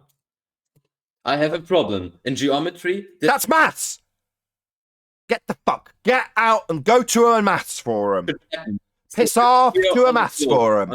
No, we don't care about your maths problem. That's abstract. You stupid idiot. You are not going to give us a maths problem. Okay? I want to know. This is... Shut up. We are only interested in natural science. I'm interested in the physics of the world we're living in, not the abstract descriptions in maths. So while you might be able to say, I can do what I'm going to call an experiment with maths, I couldn't give a shit. I'm only interested in the physics of the nature of the world I experience. That is all I'm interested in. So if we're doing natural science... Let's make a thought experiment then, because... No, fuck you with your thought experiment. That's all the globe is. That's the point, right, ladies and gentlemen? All the globe is a bloody thought experiment. Yeah, we've got deflection in a thought experiment. Yeah, we've got an earth turn in a model, a thought experiment. Yeah, we've got a sky vacuum in a thought experiment. No! We are flat earthers, and we are exclusively interested in the physical and natural world, not your globe thought experiment. Nathan, we can use thought So are you telling us that observation. the Coriolis effect is in the same place as the geometric horizon in the maths? Is that what you're telling us? Can be. It seems like you're only telling us it's in a problem, in a mathematical problem, because we don't see this shit in nature. Because if we did, you would just say, hey, look, go outside. You can see it in nature. We don't. And all this time, you've come down to a thought experiment? That's pathetic, bro. That's what it boils down to. I'm glad he said it. That's what this boils down to. I say, where do we see Earth-based Coriolis effect in nature? Answer, we don't. It only exists in maths. It's a thought experiment. It doesn't happen in nature. We're not experiencing drift. So that's the conclusion. Do we have Earth turn? Well, we do in a mathematical thought experiment, but not in reality. With that, I'm going to say a huge, massive, enormous thank you, first and foremost, to both Discord and G Plus panels for making today's after show possible. And of course, a massive thank you to all of you in either Nathan Oakley 1980 or Nathan Oakley premiering streams for hopefully smashing the super chat, liking, commenting, sharing, subscribing, and all that good stuff. Also, below this video, there is a link to get £50 for swapping your UK electricity supplier to Octopus Energy. I've been Nathan Oakley, and I'll see you all in the next video.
what a day!